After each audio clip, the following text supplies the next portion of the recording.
Every ମାନଙ୍କ ନିକଟକୁ ପତ୍ର। ଈଶ୍ୱରଙ୍କ ପୁତ୍ରଙ୍କ ଶ୍ରେଷ୍ଠତା। ଏକ ଅଧ୍ୟାୟ। ଈଶ୍ୱର ପୁରା କାଳରେ ବିଭିନ୍ନ ଭାଗରେ ଓ ବିଭିନ୍ନ ପ୍ରକାରରେ ଭାବବାଦୀମାନଙ୍କ ଦ୍ୱାରା ପିତୃପୁରୁଷମାନଙ୍କୁ କଥା କହି ଏହି ଶେଷ କାଳରେ ପୁତ୍ରଙ୍କ ଦ୍ୱାରା ଆମମାନଙ୍କୁ କଥା କହିଅଛନ୍ତି। ତାହାଙ୍କୁ ସେ ସମସ୍ତ ବିଷୟରେ ଅଧିକାର କରି ନିଯୁକ୍ତି କଲେ। ତାହାଙ୍କ ଦ୍ୱାରା ମଧ୍ୟ ସମସ୍ତ ବିଶ୍ୱ ସୃଷ୍ଟି କଲେ। ସେ ତାହାଙ୍କ ମହିମାର ପ୍ରଭା ଓ ତାହାଙ୍କ ତତ୍ତ୍ୱର ପ୍ରତିମୂର୍ତ୍ତି। ସେ ଆପଣା ଶକ୍ତିଯୁକ୍ତ ବାକ୍ୟ ଦ୍ୱାରା ସମସ୍ତ ବିଷୟରେ ଧାରଣ କରନ୍ତି।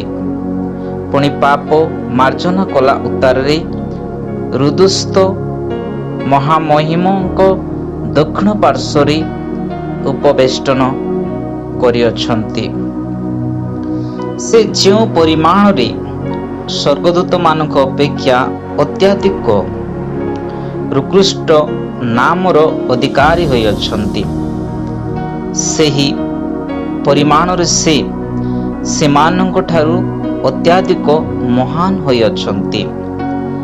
କାରଣ ଈଶ୍ୱର ଦୂତମାନଙ୍କ ମଧ୍ୟରୁ କାହାକୁ କେବେ ଏହା କହିଅଛନ୍ତି, ତୁମ୍ଭେ ଆମର ପୁତ୍ର, ଆଜି ଆମ୍ଭେ ତୁମ୍ଭକୁ ଜନ୍ମ ଦେଲୁ, ପୁନଶ୍ଚ ଆମ୍ଭେ ତାହାଙ୍କର ପିତା ହେବା, ଆଉ ସେ ଆମର ପୁତ୍ର ହେବ। ପୁଣି ଯେଉଁ ସମୟରେ ସେ ପ୍ରଥମ ଜାତକୁ ପୁନର୍ବାର ଜଗତ ମଧ୍ୟରେ ପ୍ରବେଶ କରାଇଲେ, ସେହି ସମୟକୁ ଲକ୍ଷ୍ୟ କରି ସେ କହନ୍ତି, ଈଶ୍ୱରଙ୍କ ସମସ୍ତ ଦୂତ ତାହାଙ୍କୁ ପ୍ରଣାମ କରନ୍ତୁ। ଏକ ପକ୍ଷରେ ସେ ଦୂତମାନଙ୍କ ବିଷୟରେ କହନ୍ତି, ସେ ଆପଣା ଦୂତମାନଙ୍କୁ ବାୟୁ ସ୍ୱରୂପ କରନ୍ତି, ପୁଣି ଆପଣା ସେବକମାନଙ୍କୁ ଅଗ୍ନିର ଶିଖା ସ୍ୱରୂପ କରନ୍ତି।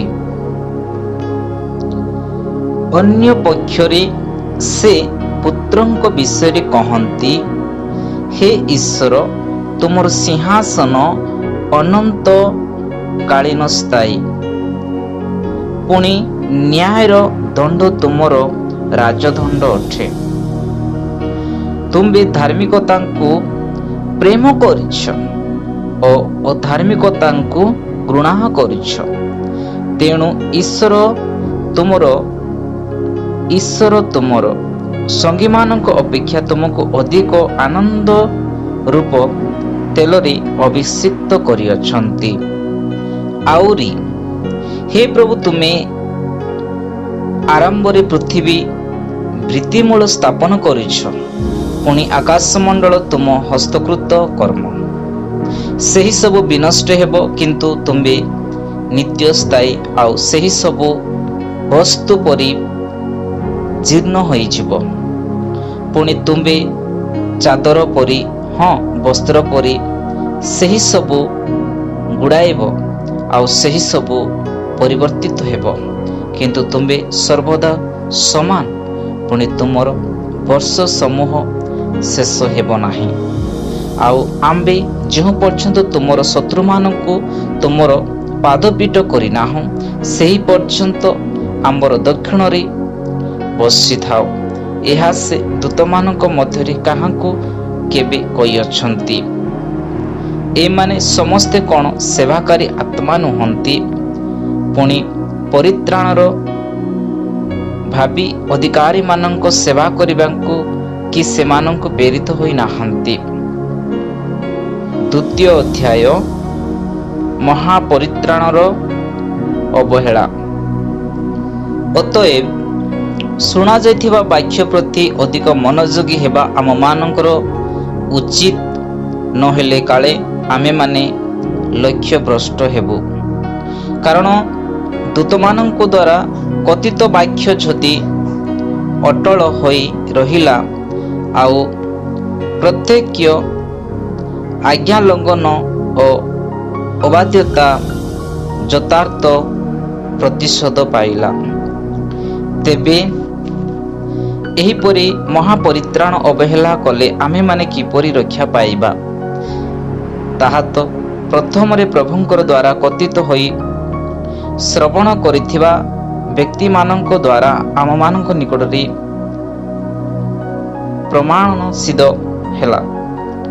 ସେ ସମ୍ବନ୍ଧରେ ଈଶ୍ୱର ମଧ୍ୟ ନିଜ ଇଚ୍ଛା ଅନୁସାରେ ନାନା ଚିହ୍ନ ଓ ଅଦ୍ଭୁତ କର୍ମ, ପୁଣି ବିବିଧ ଶକ୍ତିର କାର୍ଯ୍ୟ ଓ ପବିତ୍ର ଆତ୍ମାଙ୍କ ଅନ୍ୟାନ୍ୟ ଦାନ ଦ୍ୱାରା ସାକ୍ଷ୍ୟ ଦେଇ ଅଛନ୍ତି।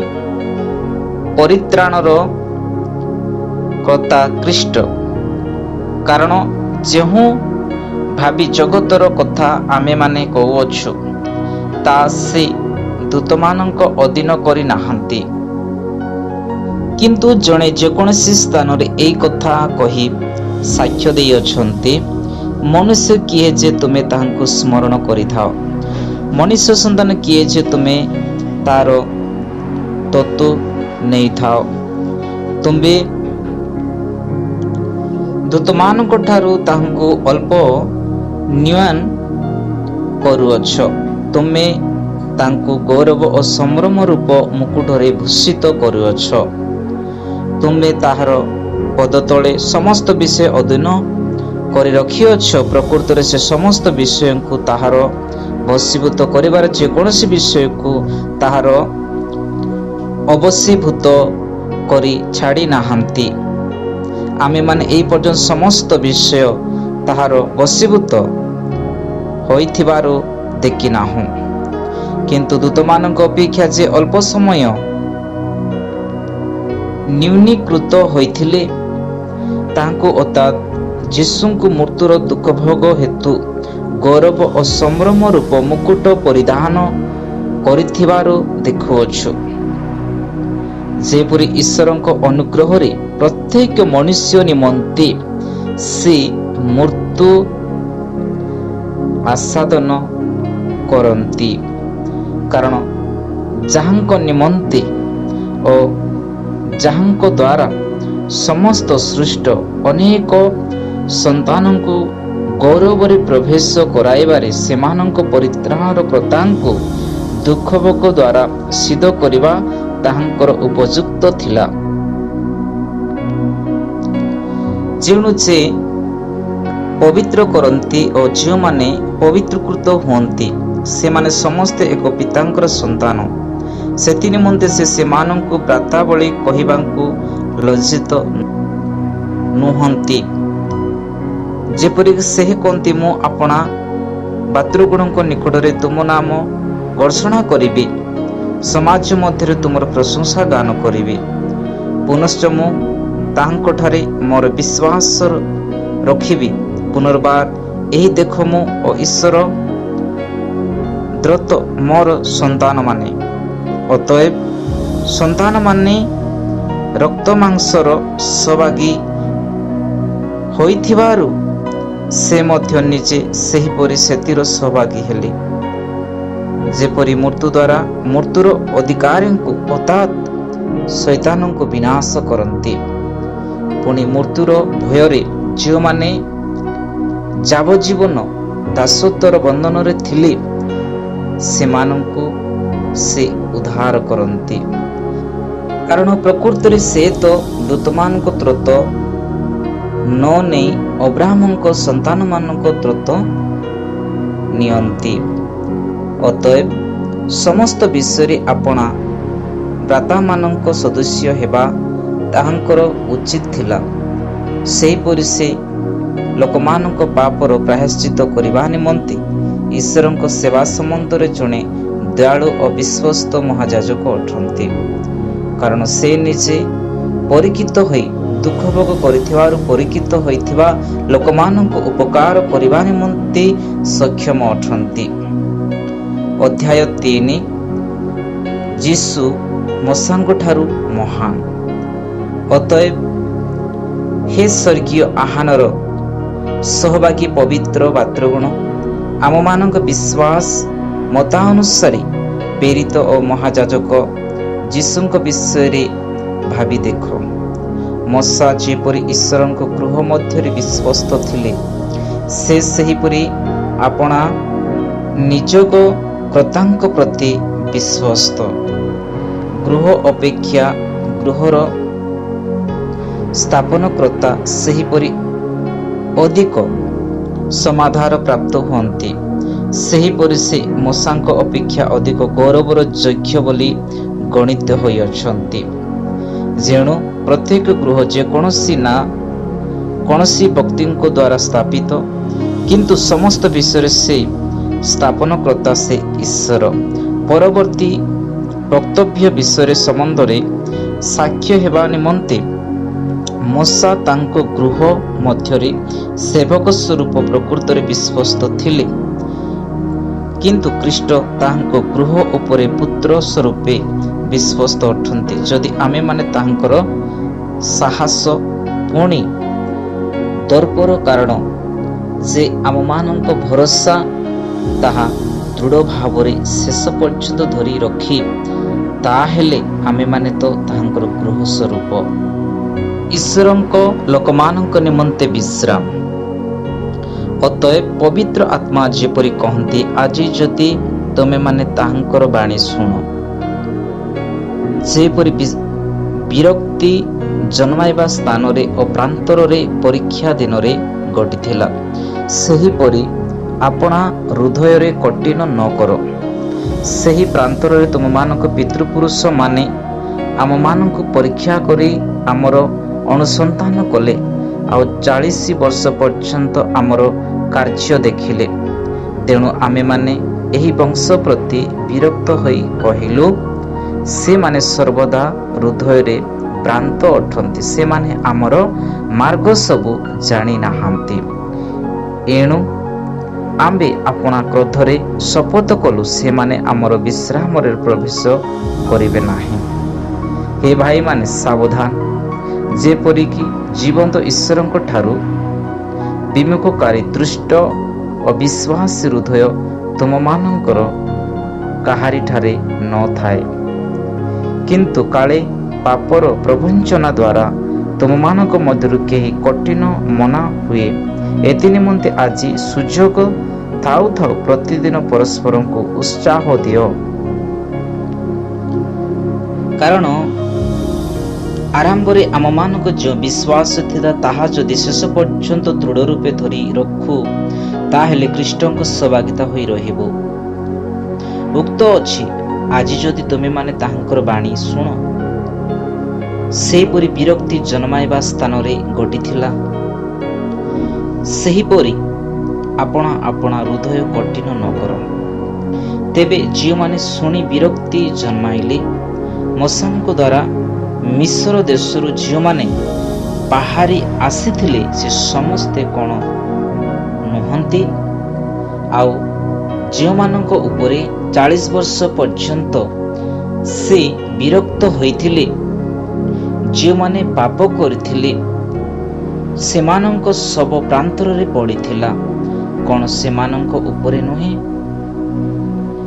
ଯେଉଁମାନେ ଅବାଧ୍ୟ ହୋଇଥିଲେ, ସେମାନଙ୍କ ବିନା ଆଉ ଯେଉଁମାନଙ୍କ ବିରୁଦ୍ଧରେ ସେ ଶପଥ କରିଥିଲେ ଯେ ସେମାନେ ତାହାଙ୍କ ବିଶ୍ରାମରେ ପ୍ରବେଶ କରିବେ ନାହିଁ, ଆମେମାନେ ଦେଖୁ ଯେ ଅବିଶ୍ୱାସୀ ହେତୁ ସେମାନେ ପ୍ରବେଶ କରି ପାରିଲେ ନାହିଁ। ଅଧ୍ୟାୟ 4। ଅତଏବ ଆସ ଆମେମାନେ ଭୟ କରୁ, କାଳେ ତାଙ୍କ ବିଶ୍ରାମରେ ପ୍ରବେଶ କରିବାର ପ୍ରତିଜ୍ଞା ଥିବା ସ୍ଥଳେ ସୁଦ୍ଧା ତୁମମାନଙ୍କ ମଧ୍ୟରୁ କେହି ସେଥିରୁ ବଞ୍ଚିତ ହେଲା ପରି ଦେଖାଯାଏ। କାରଣ ସେମାନଙ୍କ ନିକଟରେ ଯେପରି ଆମମାନଙ୍କ ନିକଟରେ ମଧ୍ୟ ସେହିପରି ସୁସମାଚାର ପ୍ରଚାଳିତ ହୋଇଅଛି, କିନ୍ତୁ ଶ୍ରୋତାମାନେ ବିଶ୍ୱାସ ଦ୍ୱାରା ସୂତ୍ରବାକ୍ୟ ନିଜସ୍ୱ ନ କରିବାରୁ ତାହା ସେମାନଙ୍କ ପକ୍ଷରେ ଲାଭଜନକ ହେଲା ନାହିଁ। ଯେଣୁ ବିଶ୍ୱାସ କରିଅଛୁ ଯେ ଆମେମାନେ ସେହି ବିଶ୍ରାମରେ ପ୍ରବେଶ କରୁ, ଯେପରିକି ସେ କହିଅଛନ୍ତି, ଏଣୁ ଆମେମାନେ ଆପଣା କ୍ରୋଧରେ ଶପଥ କଲୁ, ସେମାନେ ଆମର ବିଶ୍ରାମରେ ପ୍ରବେଶ କରିବେ ନାହିଁ। କିନ୍ତୁ ଜଗତର ପତନାବଧି ତ ସମସ୍ତ କର୍ମ ସମାପ୍ତ ହୋଇଥିଲା, କାରଣ ସପ୍ତମ ଦିନ ସମ୍ବନ୍ଧରେ ସେ ଯେକୌଣସି ସ୍ଥାନରେ ଏହି ପ୍ରକାର କହିଅଛନ୍ତି, ଈଶ୍ୱର ସପ୍ତମ ଦିନରେ ଆପଣା ସମସ୍ତ କାର୍ଯ୍ୟରୁ ବିଶ୍ରାମ କଲେ। ଆଉ ଏହି ସ୍ଥାନରେ ସେ ପୁନଶ୍ଚ କହିଅଛନ୍ତି, ସେମାନେ ଆମର ବିଶ୍ରାମରେ ପ୍ରବେଶ କରିବେ ନାହିଁ। ଅତଏବ କେତେ ଲୋକଙ୍କର ସେଥିର ପ୍ରବେଶ କରିବାର ବାକି ଥିବାରୁ ପୁଣି ଯେଉଁମାନଙ୍କ ନିକଟରେ ସୁସମାଚାର ପୂର୍ବରେ ପ୍ରଚାଳିତ ହୋଇଥିଲା, ସେମାନେ ଅବାଧ୍ୟତା ହେତୁ ପ୍ରବେଶ ନ କରିବାକୁ ସେ ପୁନର୍ବାର ଆଉ ଗୋଟିଏ ଦିନ ଅର୍ଥାତ୍ ଆଜି ଦିନ ନିରୂପିତ କରି ଏତେ କାଳ ପରେ ଦାଉଦଙ୍କ ଗ୍ରନ୍ଥରେ କହନ୍ତି, ଯେପରି ପୂର୍ବରେ କୁହାଯାଇଅଛି, ଆଜି ଯଦି ତୁମେମାନେ ତାହାଙ୍କର ବାଣୀ ଶୁଣ, ଆପଣା ହୃଦୟ କଠୋର ନ କର। କାରଣ ଯଦି ଝିଅ ସେମାନଙ୍କୁ ବିଶ୍ରାମ ଦେଇଥାନ୍ତେ, ତେବେ ସେ ପରେ ଅନ୍ୟ ଦିନର କଥା କହି ନଥାନ୍ତେ। ଅତଏବ ଈଶ୍ୱରଙ୍କ ଲୋକମାନଙ୍କ ନିମନ୍ତେ ବିଶ୍ରାମ ବାର ଭୋଗ କରିବାର ବାକି ଅଛି। ଯେଣୁ ଯେ ତାଙ୍କର ବିଶ୍ରାମରେ ପ୍ରବେଶ କରିଅଛନ୍ତି, ଈଶ୍ୱର ଆପଣା କାର୍ଯ୍ୟରୁ ସେହିପରି ବିଶ୍ରାମ କଲେ, ସେହିପରି ସେ ମଧ୍ୟ ଆପଣା କାର୍ଯ୍ୟଙ୍କୁ ବିଶ୍ରାମ ପ୍ରାପ୍ତ ହୋଇଅଛି। ଏଣୁ ଆସ ଆମେମାନେ ସେହି ବିଶ୍ରାମରେ ପ୍ରବେଶ କରିବାକୁ ଯତ୍ନ କରୁ। ସେହିପରି ଯେକୌଣସି ଲୋକେ ଅବାଧ୍ୟତାରେ ସେହି ଦୃଷ୍ଟାନ୍ତ ଅନୁସାରେ ପତିତ ନ ହୁଏ। କାରଣ ଈଶ୍ୱରଙ୍କ ବାକ୍ୟ ଜୀବନ୍ତ ଓ କାର୍ଯ୍ୟ ସାଧନ, ପୁଣି ଦିଦାର ଖଡ଼ଗ ଠାରୁ ତୀକ୍ଷ୍ଣତର, ଆଉ ପ୍ରାଣ ଓ ଆତ୍ମା, ଗ୍ରନ୍ଥି ଓ ମଜ୍ଜାର ବିଚ୍ଛେଦ ପର୍ଯ୍ୟନ୍ତ ପରିବେଦକ ଏବଂ ହୃଦୟରେ ଚିନ୍ତା ଓ ଭାବରେ ସୂକ୍ଷ୍ମ ବିଚାରକ ଅଟେ। ଈଶ୍ୱରଙ୍କ ସମ୍ମୁଖରେ ଯେକୌଣସି ପ୍ରାଣୀ ଅପ୍ରକାଶିତ ନୁହେଁ, କାରଣ ଯାହାଙ୍କ ଚାମୁରେ ଆମମାନଙ୍କୁ ବିନାଶ ଦେବାକୁ ହେବ, ତାହାଙ୍କ ଦୃଷ୍ଟିରେ ସମସ୍ତ ବିଷୟ ଉଳଙ୍ଗ ଓ ଅନାବୃତ ଅଟେ। ପ୍ରଧାନ ମହାଯାଜକ ଅତଏବ ସ୍ୱର୍ଗସମୂହ ମଧ୍ୟ ଦେଇ ଗମନ କରିଅଛନ୍ତି ଯେ ଈଶ୍ୱରଙ୍କ ପୁତ୍ର ଯୀଶୁ ସେ ଆମମାନଙ୍କର ପ୍ରଧାନ ମହାଯାଜକ ହେବାରୁ ଆସ ଆମେମାନେ ଆମମାନଙ୍କ ବିଶ୍ୱାସ ମତକୁ ଦୃଢ଼ ଭାବରେ ଧାରଣ କରୁ। କାରଣ ସେ ଆମମାନଙ୍କ ଦୁର୍ବଳତାରେ ଆମମାନଙ୍କ ପ୍ରତି ସହାନୁଭୂତି ଦେଖାଇବାକୁ ଅସମର୍ଥ ଆମମାନଙ୍କୁ ଏହିପରି ମହାଯାଜକ ନାହାନ୍ତି, ବରଂ ସେ ପାପରହିତ ହୋଇ ଆମମାନଙ୍କ ପରି ସର୍ବତ୍ର ଭାବେ ପରୀକ୍ଷିତ ହେଲେ। ଅତଏବ ଆସ କୃପା ପ୍ରାପ୍ତି ନିମନ୍ତେ ପୁଣି ଉପଯୁକ୍ତ ସମୟରେ ଉପକାରକ ଅନୁଗ୍ରହ ପାଇବା ନିମନ୍ତେ ଆମେମାନେ ସାହସରେ ଅନୁଗ୍ରହ ସିଂହାସନ ନିକଟକୁ ଯାଉ। ଅଧ୍ୟାୟ 5। କାରଣ ପ୍ରତ୍ୟେକ ମହାଯାଜକ ଯେପରି ପାପ ନିମନ୍ତେ ନୈବେଦ୍ୟ ଓ ବଳି ଉତ୍ସର୍ଗ କରିପାରନ୍ତି, ଏଥିପାଇଁ ସେ ମନୁଷ୍ୟମାନଙ୍କ ମଧ୍ୟରୁ ନୀତ ହୋଇ ଈଶ୍ୱରଙ୍କ ସେବା ସମ୍ବନ୍ଧରେ ମନୁଷ୍ୟମାନଙ୍କ ପକ୍ଷରେ ନିଯୁକ୍ତ ହୁଅନ୍ତି। ସେ ଅଜ୍ଞାନ ଓ ଭ୍ରାନ୍ତ ଲୋକମାନଙ୍କ ପ୍ରତି ସହାନୁଭୂତି ଦେଖାଇବାକୁ ସମର୍ଥ, କାରଣ ସେ ନିଜେ ମଧ୍ୟ ଦୁର୍ବଳତା ବିଶିଷ୍ଟ। ଏଥି ସକାଶୁ ଲୋକମାନଙ୍କ ନିମନ୍ତେ ଯେପରି ଆପଣା ନିମନ୍ତେ ମଧ୍ୟ ସେହିପରି ପାପାର୍ଥକ ଭଳି ଉତ୍ସର୍ଗ କରିବା ତାହାଙ୍କ ଆବଶ୍ୟକ। ଆଉ କେହି ଏହି ସମ୍ଭ୍ରାନ୍ତ ପଦ ନିଜେ ଗ୍ରହଣ କରନ୍ତି ନାହିଁ, କିନ୍ତୁ ହାରଣ ଯେପରି ଆୟତ ସେହିପରି ଈଶ୍ୱରଙ୍କ କର୍ତ୍ତୃତ୍ୱ ଆୟତ ହେବା ଆବଶ୍ୟକ। ସେହିପରି ଖ୍ରୀଷ୍ଟ ମଧ୍ୟ ମହାଯାଜକ ପଦର ଗୌରବ ନିଜେ ଅନ୍ୱେଷଣ କରି ନଥିଲେ, କିନ୍ତୁ ଈଶ୍ୱର ତାଙ୍କ ସେହି ଗୌରବ ଦେଇଥିଲେ, କାରଣ ସେ ତାହାଙ୍କୁ କହିଥିଲେ, ତୁମେ ଆମର ପୁତ୍ର, ଆଜି ଆମେ ତୁମକୁ ଜନ୍ମ ଦେଇଅଛୁ। ପୁଣି ସେ ଅନ୍ୟ ସ୍ଥାନରେ ମଧ୍ୟ କହନ୍ତି, ତୁମେ ମଲ୍କି ସେଦକଙ୍କ ସଦୃଶ୍ୟ ଅନନ୍ତକାଳୀନ ଯାଜକ ଅଠ, ଯେ ତାଙ୍କ ମୃତ୍ୟୁରୁ ରକ୍ଷା କରିବାକୁ ସମର୍ଥ। ତାଙ୍କ ନିକଟରେ ସେ ଆପଣା ପାର୍ଥିକ ଜୀବନରେ ଥିବା ସମୟରେ ପ୍ରବଳ ଆର୍ତ୍ତନାଦ ଓ ଅଶ୍ରୁ ସହକାରରେ ପ୍ରାର୍ଥନା ବିନତି ଉତ୍ସର୍ଗ କରିଥିଲେ, ଆଉ ଉତ୍ତର ସ୍ୱରୂପେ ଆଶଙ୍କାରୁ ରକ୍ଷା ପାଇ ପୁତ୍ର ହେଲେ ହିଁ ଦୁଃଖ ଭୋଗ ଦ୍ୱାରା ଆଜ୍ଞା ବହନ୍ତା ଶିକ୍ଷା କଲେ। ପୁଣି ସିଦ୍ଧ ହୋଇ ନିଜ ଆଜ୍ଞାକାରୀମାନଙ୍କ ପ୍ରତି ଅନନ୍ତ ପରିତ୍ରାଣର କାରଣ ସ୍ୱରୂପ ହେଲେ। ଏଣୁ ସେ ଈଶ୍ୱରଙ୍କ କର୍ତ୍ତୃତ୍ୱ ମଲ୍କି ସେଦକଙ୍କ ସଦୃଶ୍ୟ ମହାଯାଜକ ବୋଲି ନାମ ପ୍ରାପ୍ତ ହେଲେ। ବିଶ୍ୱାସ ବର୍ଜନ ବିଷୟରେ ସତର୍କ ବାଣୀ। ଏହି ବିଷୟରେ ଆମମାନଙ୍କର ଅନେକ କଥା କହିବାର ଅଛି, ଆଉ ତୁମେମାନେ ଶୁଣିବାରେ ଶୀତଳ ହୋଇଥିବାରୁ ସେଥିର ଅର୍ଥ ବୁଝାଇବା କଷ୍ଟକର। କାରଣ ଯଦ୍ୟପି ଏତେ ସମୟ ମଧ୍ୟରେ ତୁମମାନଙ୍କର ଶିକ୍ଷକ ହେବା ଉଚିତ ଥିଲା, ତଥାପି ଈଶ୍ୱରଙ୍କ ବାକ୍ୟରେ ପ୍ରାଥମିକ ମୌଳିକ ସୂତ୍ରଗୁଡ଼ିକ କେହି ଯେ ତୁମମାନଙ୍କୁ ଶିକ୍ଷା ଦିଏ, ଏହା ପୁନର୍ବାର ତୁମମାନଙ୍କର ପ୍ରୟୋଜନ ଅଛି। ଗୁରୁପାକ ଖାଦ୍ୟ ପ୍ରୟୋଜନ ନ ହୋଇ ଦୁଗ୍ଧ ତୁମମାନଙ୍କର ପ୍ରୟୋଜନ, ଯେ ଦୁଗ୍ଧ ପାଇ ସେ ତ ଧାର୍ମିକତାର ବାକ୍ୟ ବିଷୟରେ ଅଭ୍ୟସ୍ତ ନୁହେଁ, କାରଣ ସେ ଶିଶୁ ମାତ୍ର। କିନ୍ତୁ ବୟସପ୍ରାପ୍ତ ଲୋକେ ଅର୍ଥାତ୍ ଯେଉଁମାନେ ଜ୍ଞାନ କେନ୍ଦ୍ରୀୟ ଗୁଡ଼ିକର ଅଭ୍ୟାସ ଦ୍ୱାରା ଭଲ ମନ୍ଦ ନିରୂପଣ କରିବାକୁ ସକ୍ଷମ, ସେମାନଙ୍କ ନିମନ୍ତେ ଗୁରୁପାକ ଖାଦ୍ୟ ପ୍ରୟୋଜନ। ଅଧ୍ୟାୟ 6।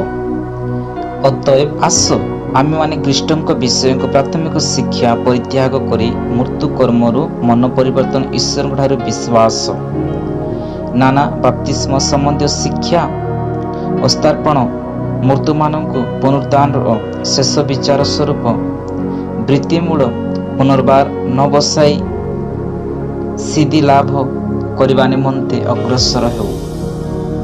ହଁ, ଈଶ୍ୱରଙ୍କ ଅନୁମତି ହେଲେ ଆମେମାନେ ଏହା କରିବା। କାରଣ ଯେଉଁମାନେ ଥରେ ଆଲୋକ ପ୍ରାପ୍ତ ହୋଇ ଅଛନ୍ତି, ସ୍ୱର୍ଗୀୟ ଦାନର ଆସ୍ୱାଦ ପାଇଅଛନ୍ତି, ପବିତ୍ର ଆତ୍ମାଙ୍କ ସହଭାଗିତା ହୋଇଅଛନ୍ତି, ଈଶ୍ୱରଙ୍କର ଉତ୍ତମ ବାକ୍ୟ ଓ ଭାବି ସୁଯୋଗ ଶକ୍ତି ଆସ୍ୱାଦନ କରିଅଛନ୍ତି, ସେମାନେ ଯଦି ଧର୍ମଭ୍ରଷ୍ଟ ନୁହନ୍ତି, ତାହେଲେ ମନ ପରିବର୍ତ୍ତନ ନିମନ୍ତେ ସେମାନଙ୍କୁ ପୁନର୍ବାର ନୂତନ କରାଇବା ଅସାଧ୍ୟ। ଯେଣୁ ସେମାନେ ଆପଣା ଆପଣା ବିନାଶ ନିମନ୍ତେ ଈଶ୍ୱରଙ୍କ ପୁତ୍ରଙ୍କୁ ପୁଣି କୃଷାର୍ପଣ କରି ପ୍ରକାଶ୍ୟରେ ତାହାଙ୍କୁ ନିଦାର ପାତ୍ର କରନ୍ତି। କାରଣ ଯେଉଁମାନେ ଭୂମି ଆପଣା ଉପରେ ବାରମ୍ବାର ପତିତ ବୃଷ୍ଟିଜନକ ପାନ କରେ, ଆଉ ଯେଉଁମାନଙ୍କ ନିମନ୍ତେ ତାଙ୍କ ଚାଷ କରାଯାଏ, ସେମାନଙ୍କ ଉପଯୋଗୀ ଶାଖାଦି ଉତ୍ପନ୍ନ କରେ, ତାହା ଈଶ୍ୱରଙ୍କଠାରୁ ଆଶୀର୍ବାଦ ପ୍ରାପ୍ତ ନୁହଁ। କିନ୍ତୁ ତାହା ଯଦି କଣ୍ଟା ଓ ଗଗରା ଗଛ ଉତ୍ପନ୍ନ କରେ, ତେବେ ତାହା ଅଗ୍ରାହ୍ୟ ହୋଇ ଅବିଳମ୍ବେ ଶାପଗ୍ରସ୍ତ ହୁଏ। ପୁଣି ତାହାଙ୍କର ଚରମ ଦଶା ଅଗ୍ନି ଦାହ। କିନ୍ତୁ ହେ ପ୍ରିୟମାନେ, ଆମେମାନେ ଯଦ୍ୟପି ଏହିପରି କହୁଅଛୁ, ତଥାପି ତୁମମାନଙ୍କ ଅବସ୍ଥା ଯେ ତାଙ୍କଠାରୁ ଉତ୍ତମ ଓ ପରିତ୍ରାଣ ସଂଯୁକ୍ତ, ଏହା ଆମେମାନେ ଦୃଢ଼ ରୂପେ ବିଶ୍ୱାସ କରୁଛୁ। କାରଣ ଈଶ୍ୱର ତୁମମାନଙ୍କର କର୍ମ ଆଉ ସାଧୁ ଲୋକମାନଙ୍କର ସେବା କରିଥିବା ଦ୍ୱାରା ଓ ଏବେ ମଧ୍ୟ କରୁଥିବା ଦ୍ୱାରା ତାଙ୍କ ନାମ ପ୍ରତି ତମେମାନେ ଯେଉଁ ପ୍ରେମ ପ୍ରକାଶ କରିଛ, ତାହା ଯେ ଭୁଲିଯିବେ, ଏହିପରି ଅନ୍ୟାୟକାରୀ ସେ ନୁହନ୍ତି। ମାତ୍ର ଆମମାନଙ୍କର ଏକାନ୍ତ ଇଚ୍ଛା ଯେ ତୁମେମାନେ ପ୍ରତ୍ୟେକ ଶେଷ ପର୍ଯ୍ୟନ୍ତ ସୁଦ୍ଧା ଦୃଢ଼ ଭରସା ସହି ସେହି ପ୍ରକାରେ ଯତ୍ନମାନ ହୁଅ, ଯେପରିକି ତୁମେମାନେ ଶୀତଳ ନ ହୋଇ ଯେଉଁମାନେ ବିଶ୍ୱାସ ଓ ଧୈର୍ଯ୍ୟ ଦ୍ୱାରା ପ୍ରତିଜ୍ଞା ସମୟର ଅଧିକାରୀ ବର ସେମାନଙ୍କର ଅନୁକାରୀ ହୁଅ। ଈଶ୍ୱରଙ୍କ ଅଟଳ ପ୍ରତିଜ୍ଞା।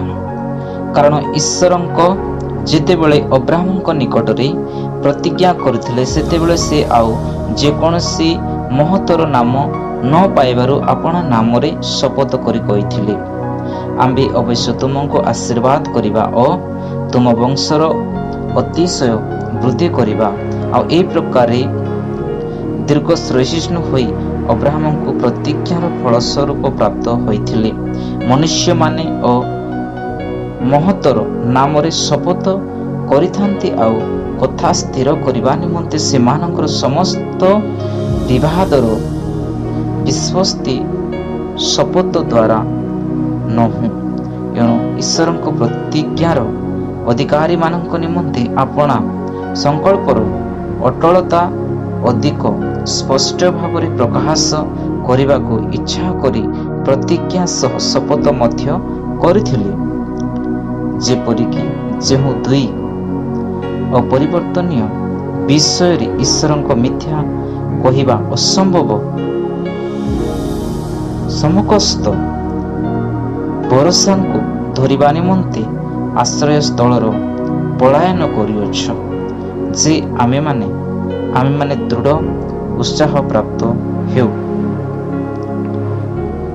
ସେହି ଭରସା ଆମମାନଙ୍କର ଆତ୍ମାଙ୍କ ଲଙ୍ଗଳର ସ୍ୱରୂପ, ତାହା ବିଚ୍ଛେଦ ବସ୍ତ୍ରାବୃତ ସ୍ଥାନରେ ପ୍ରବେଶ କରି ଦୃଢ଼ ଓ ଅଟଳ ହୋଇଅଛି।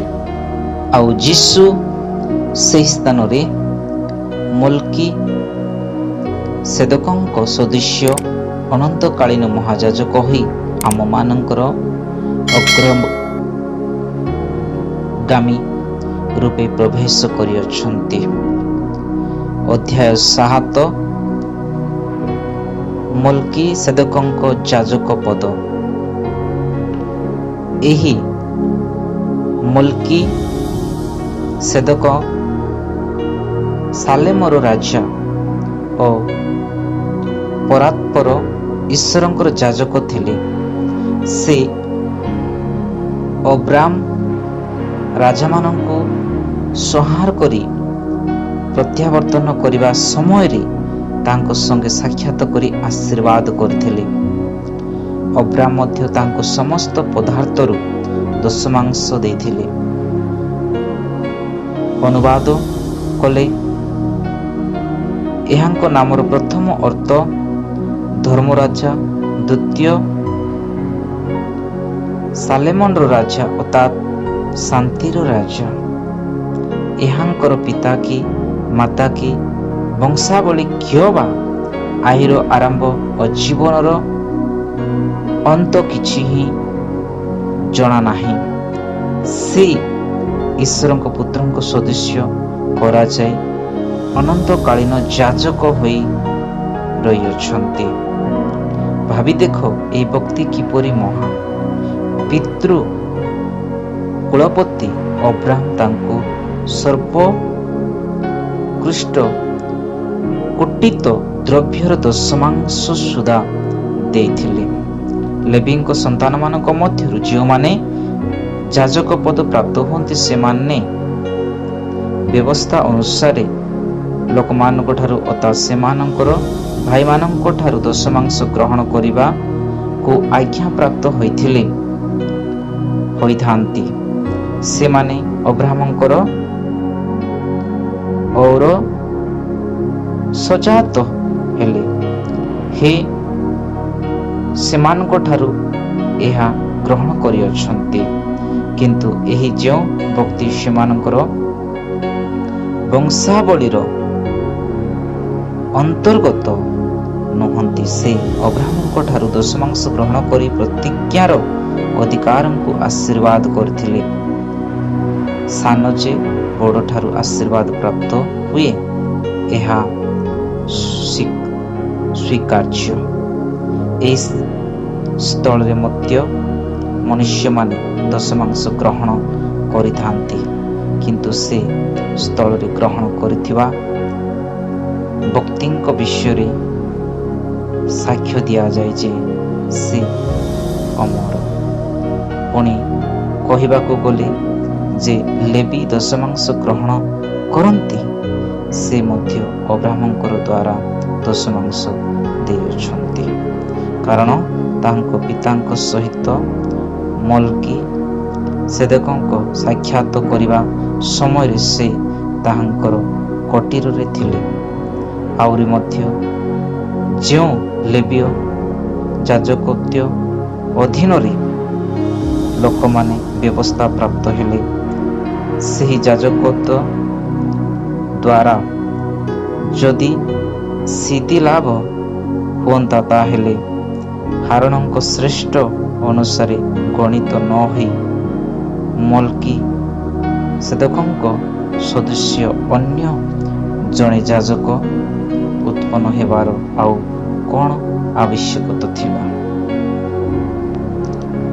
କାରଣ ଯାଜକତ୍ୱ ଯଦି ପରିବର୍ତ୍ତିତ ହୁଏ, ତେବେ ବ୍ୟବସ୍ଥାରେ ମଧ୍ୟ ଅବଶ୍ୟ ପରିବର୍ତ୍ତିତ ଘଟେ।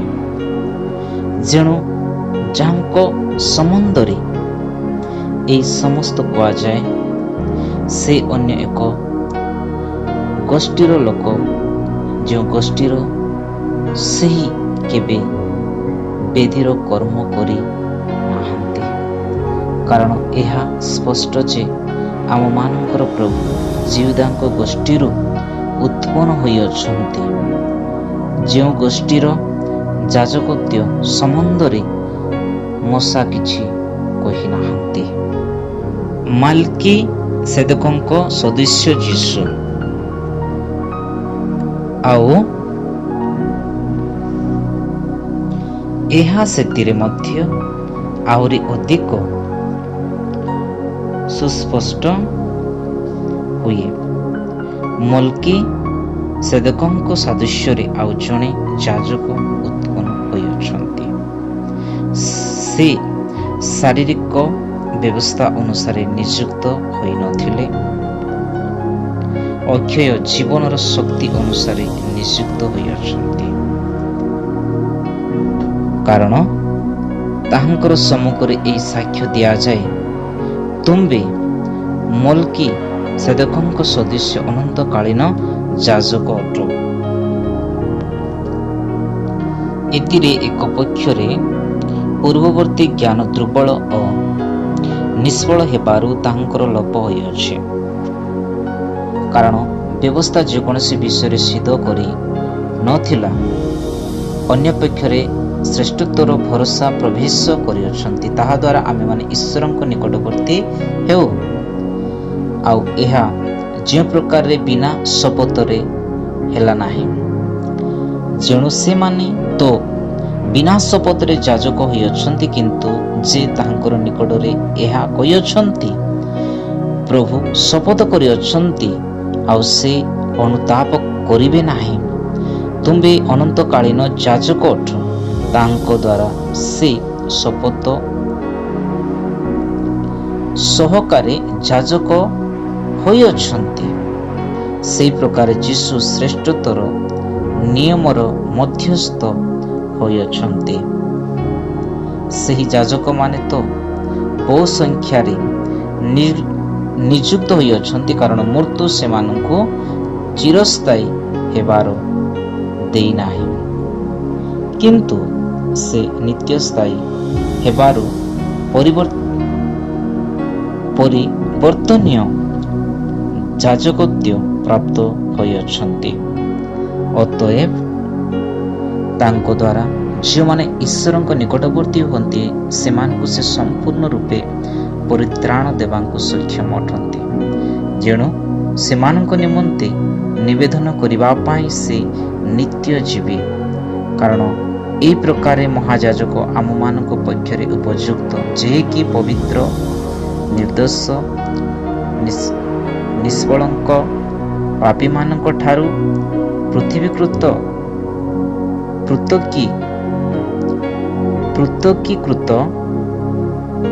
ପୁଣି ଆକାଶମଣ୍ଡଳ ଉପରେ ଉଚ୍ଚୀକୃତ। ସେହି ମହାଯାଜକ ମାନଙ୍କ ସଦସ୍ୟ ପ୍ରତିଦିନ ପ୍ରଥମରେ ଆପଣାର ପାପ ପାଇଁ ଓ ପରେ ଲୋକମାନଙ୍କର ପାପ ପାଇଁ ବଳି ଉତ୍ସର୍ଗ କରିବା ତାହାଙ୍କର ଆବଶ୍ୟକତା ନୁହେଁ, କାରଣ ଆପଣଙ୍କୁ ଉତ୍ସର୍ଗ କରିବା ଦ୍ୱାରା ସେ ଏକାଥରକେ ଏହା କରିଅଛନ୍ତି। ଯେଣୁ ବ୍ୟବସ୍ଥା ଦୁର୍ବଳତା ବିଶିଷ୍ଟ ମନୁଷ୍ୟଙ୍କୁ ମହାଯାଜକଙ୍କ ପଦରେ ନିଯୁକ୍ତ କଲେ, କିନ୍ତୁ ଯେଉଁ ଶପଥ ବାକ୍ୟ ଦ୍ୱାରା ପରେ ହୋଇଥିବା ତାହା ଅନନ୍ତ କାଳ ପର୍ଯ୍ୟନ୍ତ ସିଦ୍ଧିପ୍ରାପ୍ତ ପୁତ୍ରଙ୍କୁ ନିଯୁକ୍ତ କଲେ। ଅଧ୍ୟାୟ 8। ଯୀଶୁ ଏକ ଶ୍ରେଷ୍ଠତର ନିୟମର ମହାଯାଜକ। ଆମେମାନେ ଯାହା କହିଅଛୁ ସେଥିର ପ୍ରଧାନ ବିଷୟ ଏହି, ଆମମାନଙ୍କର ଏହିପରି ଜଣେ ମହାଯାଜକ ଅଛନ୍ତି, ସେ ସ୍ୱର୍ଗରେ ମହିମର ସିଂହାସନର ଦକ୍ଷିଣ ପାର୍ଶ୍ୱରେ ଉପବିଷ୍ଟିତ ହୋଇଅଛନ୍ତି। ସେ ମହାପବିତ୍ର ସ୍ଥାନର ପୁଣି ଯେଉଁ ଯଥାର୍ଥ ତମ୍ବୁ ମନୁଷ୍ୟ ଦ୍ୱାରା ସ୍ଥାପିତ ନ ହୋଇ ପ୍ରଭୁଙ୍କ ଦ୍ୱାରା ସ୍ଥାପିତ ହୋଇଅଛି, ସେଥିର ସେବକ ଅଟନ୍ତି। କାରଣ ପ୍ରତ୍ୟେକ ମହାଯାଜକ ଦାନ ଓ ବଳି ଉଭୟ ଉତ୍ସର୍ଗ କରିବାକୁ ନିଯୁକ୍ତ ନୁହନ୍ତି। ଅତଏବ ଏହି ମହାଯାଜକଙ୍କର ମଧ୍ୟ ଉତ୍ସର୍ଗ କରିବା ନିମନ୍ତେ କିଛି ଥିବା ଆବଶ୍ୟକ। ସେ ଯେ ପୃଥିବୀରେ ଥାନ୍ତେ ତାହେଲେ ଯାଜକ ସୁଦ୍ଧା ହୋଇ ପାରିନଥାନ୍ତେ, କାରଣ ଯେଉଁମାନେ ବ୍ୟବସ୍ଥା ଅନୁସାରେ ଦାନ ଉତ୍ସର୍ଗ କରନ୍ତି ଏହିପରି ଯାଜକମାନେ ଅଛନ୍ତି। ସେମାନେ ଯାହାର ସେବା କରନ୍ତି ତାହା ସ୍ୱର୍ଗୀୟ ବିଷୟଗୁଡ଼ିକ ଦୃଷ୍ଟାନ୍ତ ଓ ଛାୟା ମାତ୍ର। ତମ୍ବୁ ନିର୍ମାଣ କରିବାକୁ ଉଦ୍ୟତ ହେବା ସମୟରେ ମୋଶେ ଯେପରି ଆଦେଶ ପ୍ରାପ୍ତ ହୋଇଥିଲେ, କାରଣ ଈଶ୍ୱର କହିଥିଲେ, ସାବଧାନ, ପର୍ବତରେ ତୁମକୁ ଯେଉଁ ଆଦର୍ଶ ଦିଆଯାଇଥିଲା ତଦନୁସାରେ ସମସ୍ତ ନିର୍ମାଣ କର। କିନ୍ତୁ ଏବେ ଯେଉଁ ପରିମାଣରେ ଉତ୍କୃଷ୍ଟତର ପ୍ରତିଜ୍ଞାଗୁଡ଼ିକ ଉପରେ ସ୍ଥାପିତ ଶ୍ରେଷ୍ଠତର ନିୟମର ମଧ୍ୟସ୍ଥ ହୋଇଅଛନ୍ତି, ସେହିପରି ପରିମାଣରେ ମଧ୍ୟ ଉତ୍କୃଷ୍ଟତର ସେବକ ପଦ ପ୍ରାପ୍ତ ହୋଇଅଛନ୍ତି। କାରଣ ପ୍ରଥମ ନିୟମ ଯଦି ଦୋଷର ହିତ ହୋଇଥାନ୍ତା, ତେବେ ଦ୍ୱିତୀୟ ନିୟମର କଥା ଉଠି ନ ଥାନ୍ତା।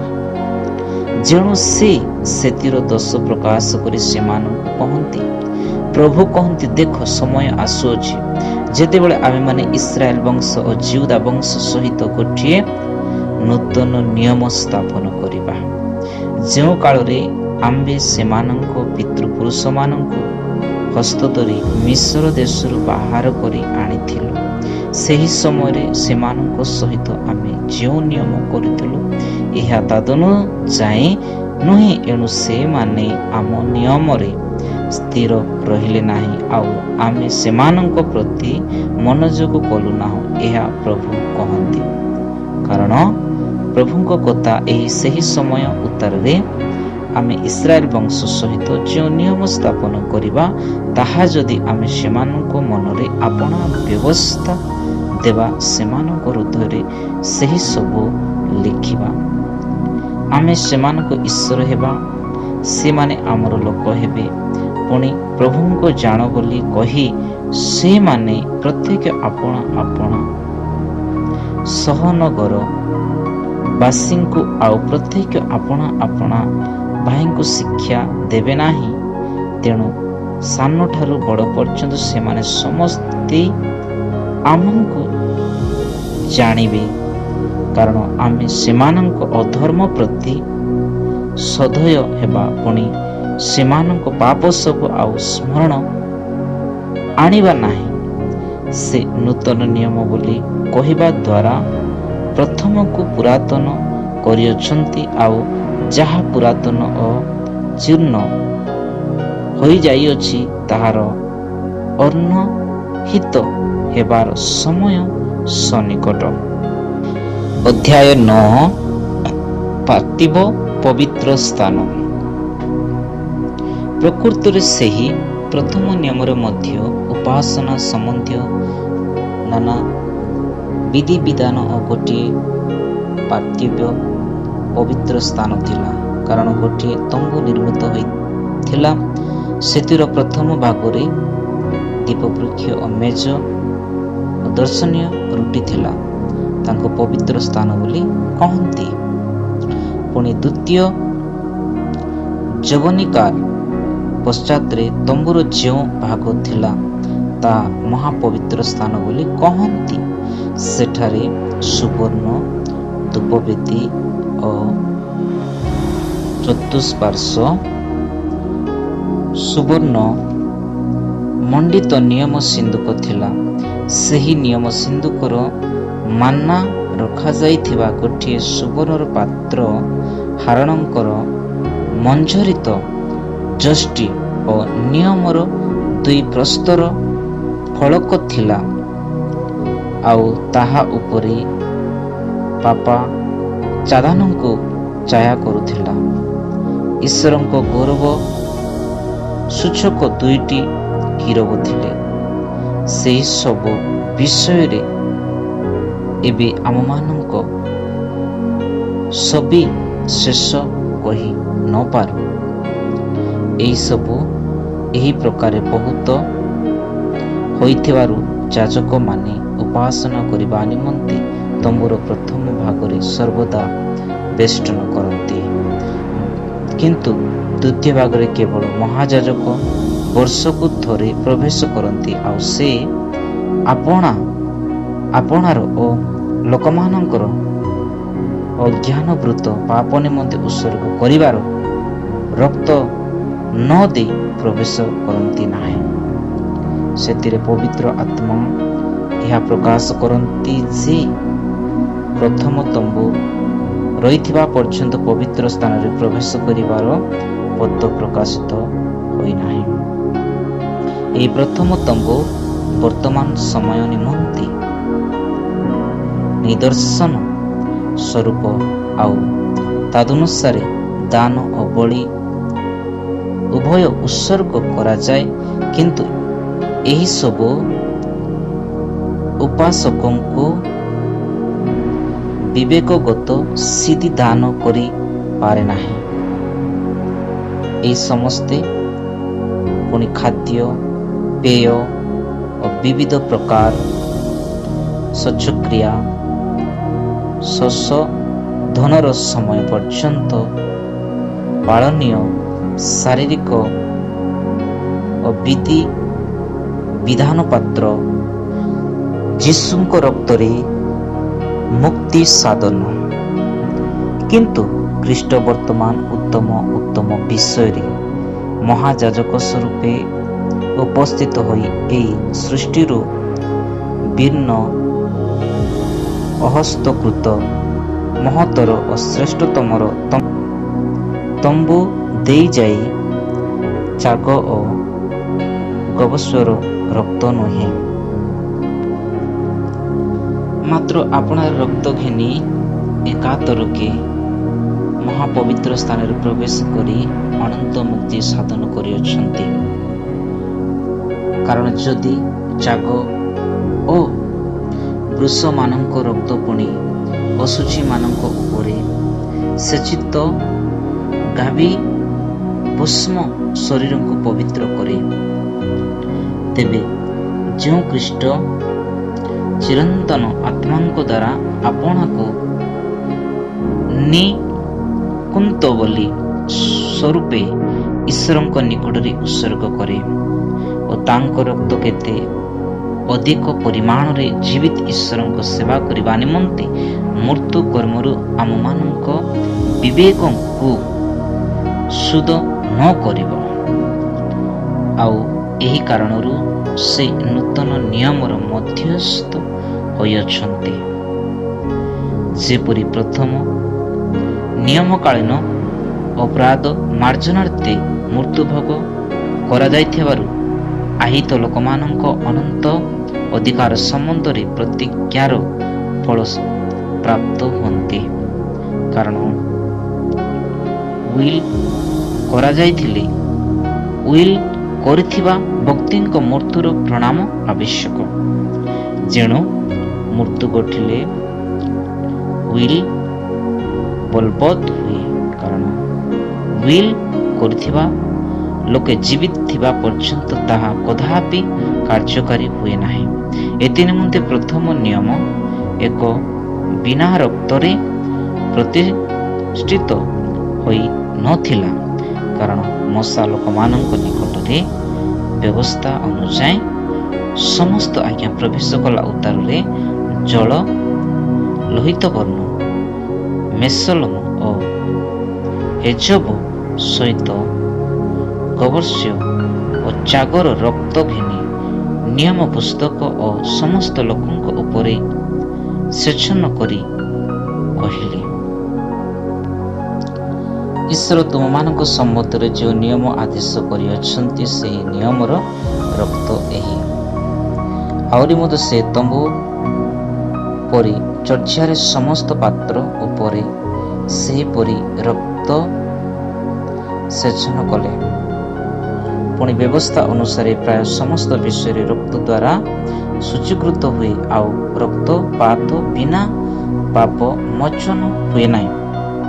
ଅତଏବ ସ୍ୱର୍ଗୀୟ ବିଷୟଗୁଡ଼ିକର ଦୃଷ୍ଟାନ୍ତ ସମସ୍ତ ଏହିସବୁ ଦ୍ୱାରା ଶୁଚୀକୃତ ହେବାର ଆବଶ୍ୟକତା ଥିଲା, କିନ୍ତୁ ସ୍ୱର୍ଗୀୟ ବିଷୟଗୁଡ଼ିକ ତ ଏହି ସବୁଠାରୁ ଶ୍ରେଷ୍ଠତମର ବଳିଦାନ ଦ୍ୱାରା ଶୁଚୀକୃତ ହେବାର ଆବଶ୍ୟକ।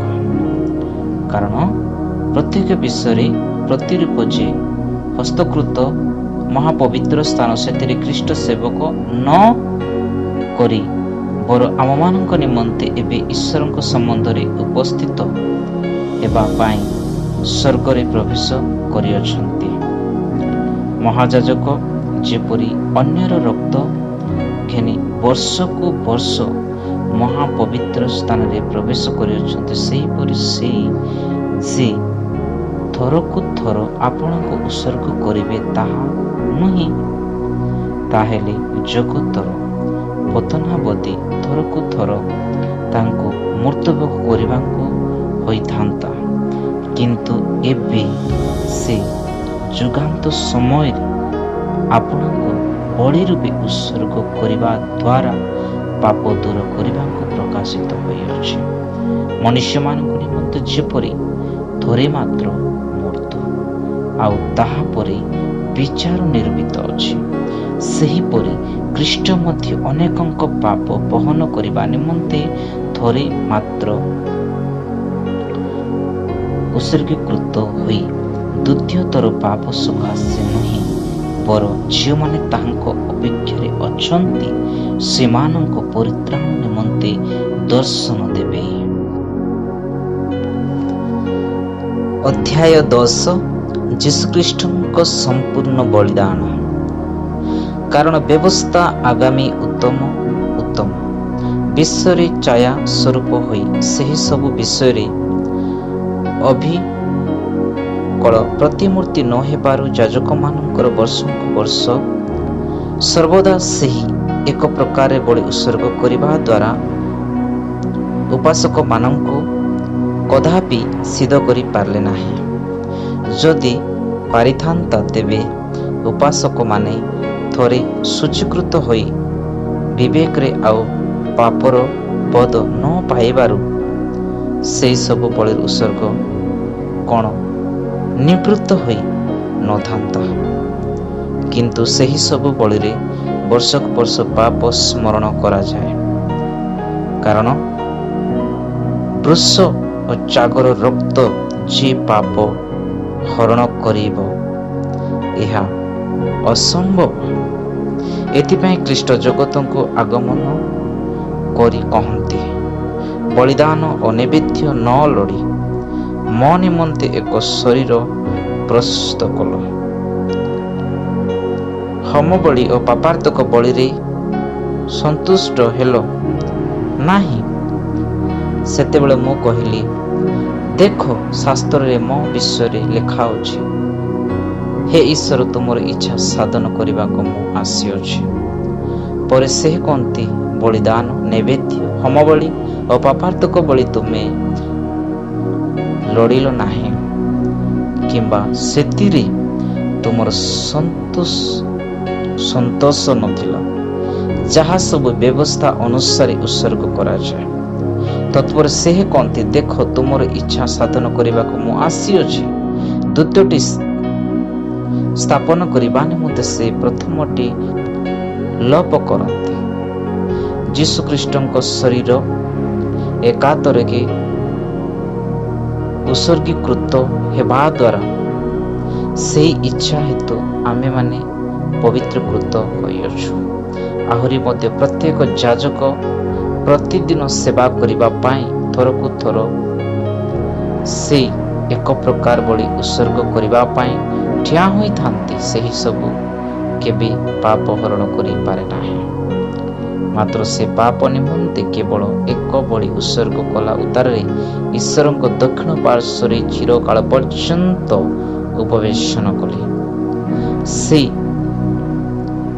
ବିନାବଧି ତାଙ୍କର ଶତ୍ରୁମାନେ ତାଙ୍କ ପାଦପୀଠ କରାଯାଇ ନଥିବା ପର୍ଯ୍ୟନ୍ତ ସେ ଅପେକ୍ଷା କରୁଅଛନ୍ତି, କାରଣ କେବଳ ଏକ ବଳିର ଉତ୍ସର୍ଗ ଦ୍ୱାରା ସେ ପବିତ୍ରକୃତ ହୋଇଥିବା ଲୋକମାନଙ୍କୁ ଚିରକାଳ ପାଇଁ ସିଦ୍ଧ କରିଅଛନ୍ତି। ଆଉ ପବିତ୍ର ଆତ୍ମା ମଧ୍ୟ ଆମମାନଙ୍କୁ ସାକ୍ଷ୍ୟ ଦିଅନ୍ତି, କାରଣ ପ୍ରଭୁ ଏହି କଥା କହନ୍ତି, ସେହି ସମୟ ଉତ୍ତାରେ ଆମେ ସେମାନଙ୍କ ସହିତ ଯେଉଁ ନିୟମ ସ୍ଥାପନ କରି ବା ତା ଏଇ ଆମେମାନେ ସେମାନଙ୍କ ହୃଦୟରେ ଆପଣା ବ୍ୟବସ୍ଥା ଦେବା, ପୁଣି ସେମାନଙ୍କ ମନରେ ସେହି ସବୁ ଲେଖିବା। ଏହା କହିଲା ଉତ୍ତାରେ ସେ କହନ୍ତି, ସେମାନଙ୍କ ପାପ ଓ ସେମାନଙ୍କ ଅପରାଧ ସବୁ ଆମେ ଆଉ ସ୍ମରଣ କରିବା ନାହିଁ।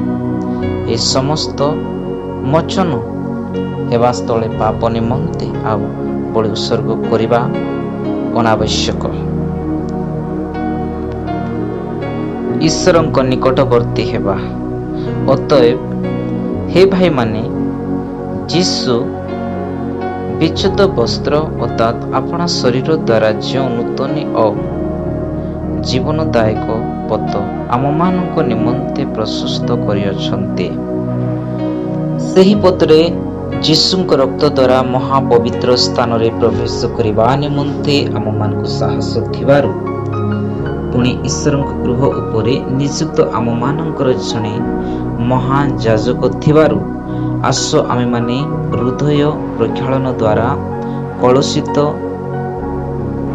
ବିବେକରୁ ଶୁଚୀକୃତ ଓ ନିର୍ମଳ ଜଳରେ ଦୌତ ଶରୀର ହୋଇ ସରଳ ହୃଦୟ ସହ ପୂର୍ଣ୍ଣ ବିଶ୍ୱାସରେ ଈଶ୍ୱରଙ୍କ ନିକଟବର୍ତ୍ତୀ ହେଉ।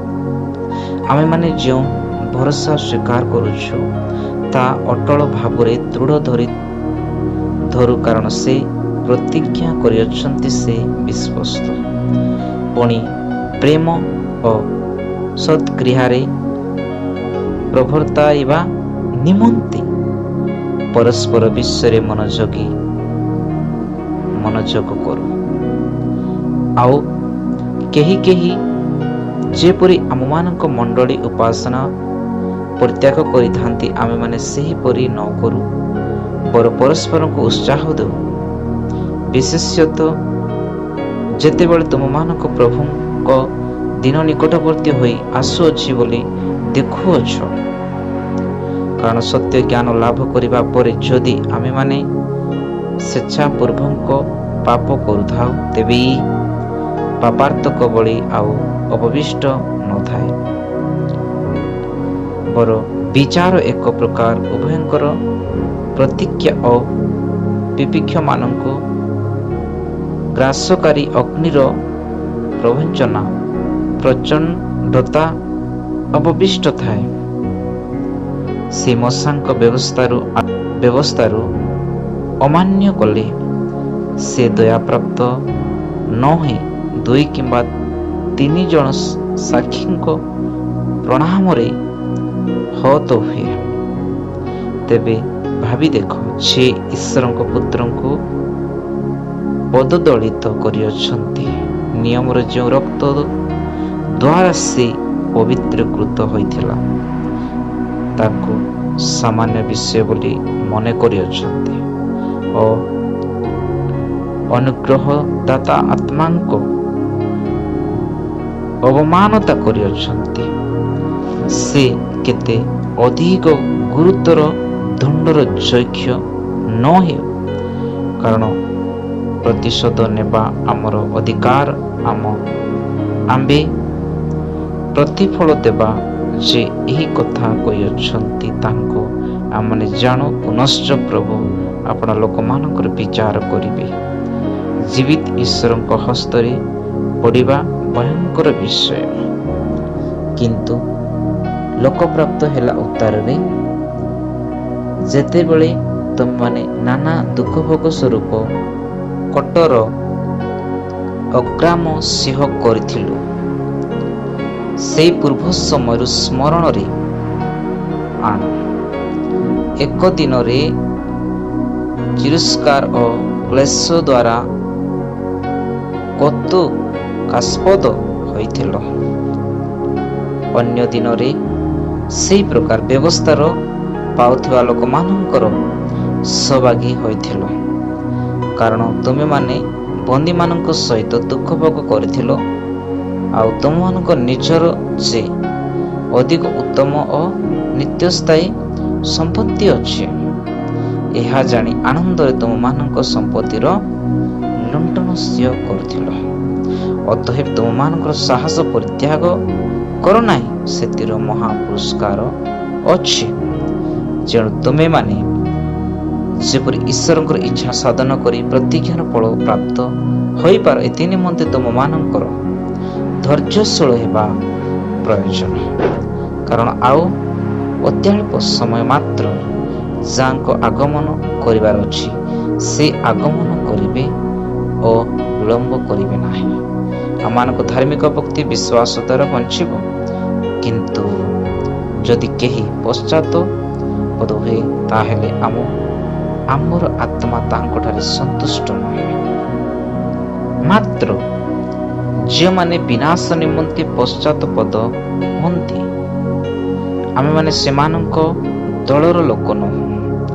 କିନ୍ତୁ ଯେଉଁମାନେ ଆତ୍ମାଙ୍କ ପରିତ୍ରାଣ ନିମନ୍ତେ ବିଶ୍ୱାସ କରନ୍ତି, ଆମେମାନେ ସେମାନଙ୍କର ଦଳର ଲୋକ ଅଟୁ। 11 ଅଧ୍ୟାୟ ବିଶ୍ୱାସର ଆଦର୍ଶ। ବିଶ୍ୱାସ ପ୍ରତ୍ୟାଶିତ ବିଷୟ, ମୂଳଭୂମି ଓ ଅଦୃଶ୍ୟ ବିଷୟରେ ନିଶ୍ଚିତ ଜ୍ଞାନ। ତା ଦ୍ୱାରା ପ୍ରାଚୀନମାନେ ତ ସୁଖ୍ୟାତିକ ଲାଭ କଲେ। ବିଶ୍ୱାସ ଦ୍ୱାରା ଆମେମାନେ ବୁଝୁ ଯେ ସମସ୍ତ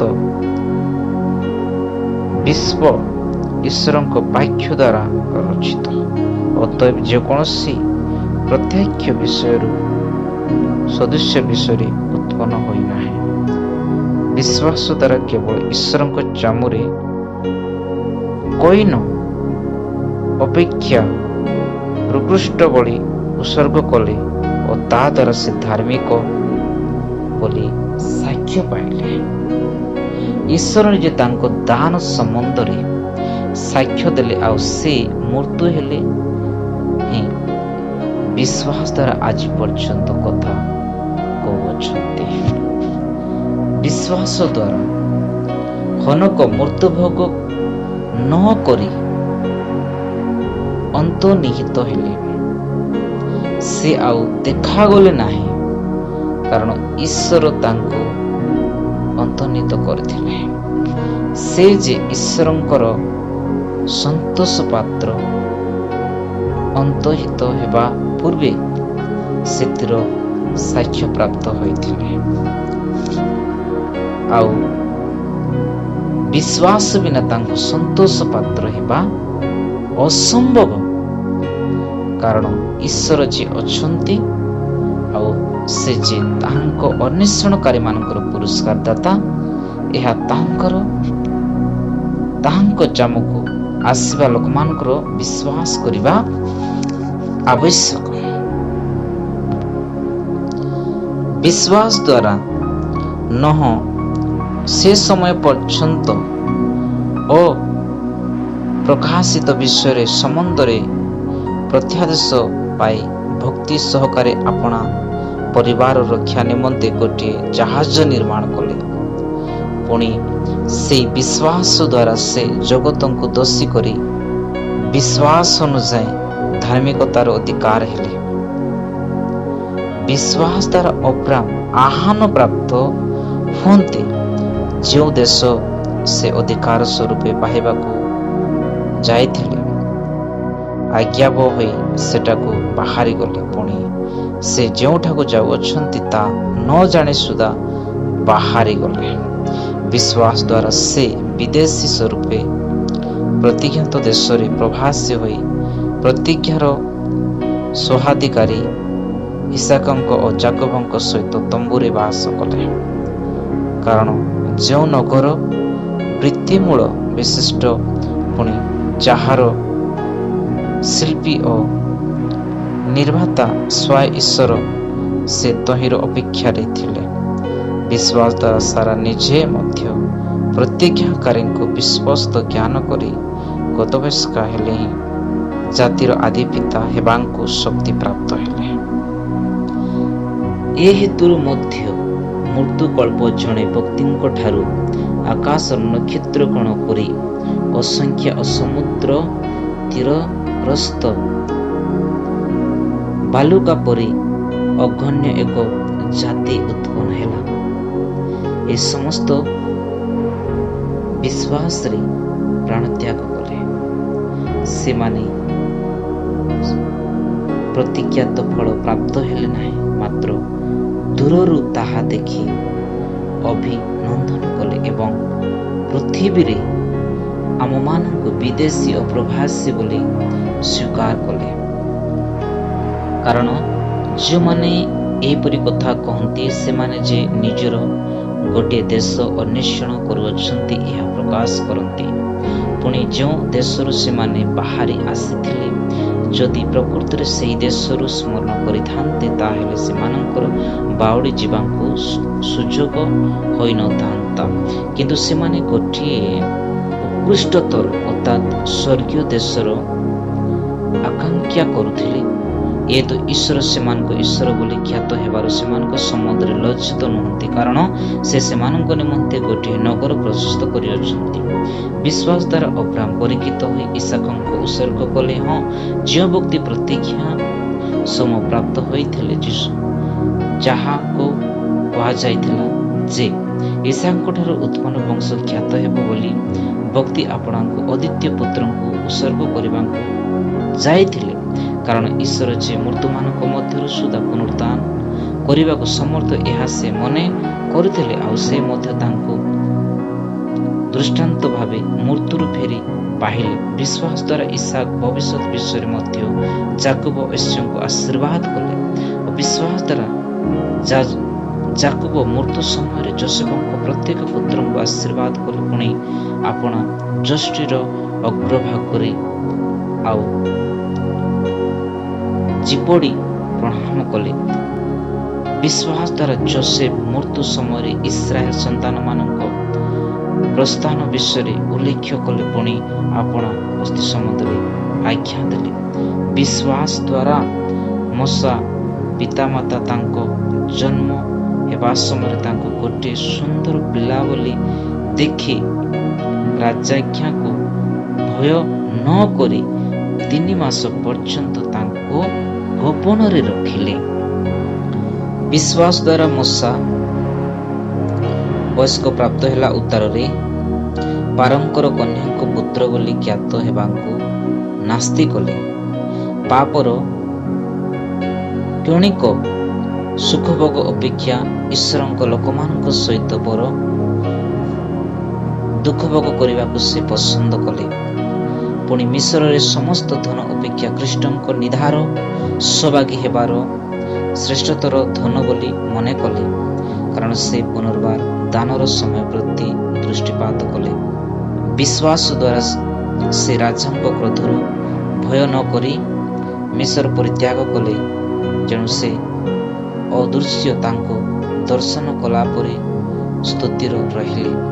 ବିଶ୍ୱାସ ଦ୍ୱାରା ସେ ନିସ୍ତାର ପର୍ବ ଓ ରକ୍ତ ସେଚନ ବିଧି ପାଳନ କଲେ, ଯେପରିକି ପ୍ରଥମ ଜାତମାନଙ୍କର ସଂହାରକ ସେମାନଙ୍କୁ ସ୍ପଷ୍ଟ ନ କରନ୍ତି।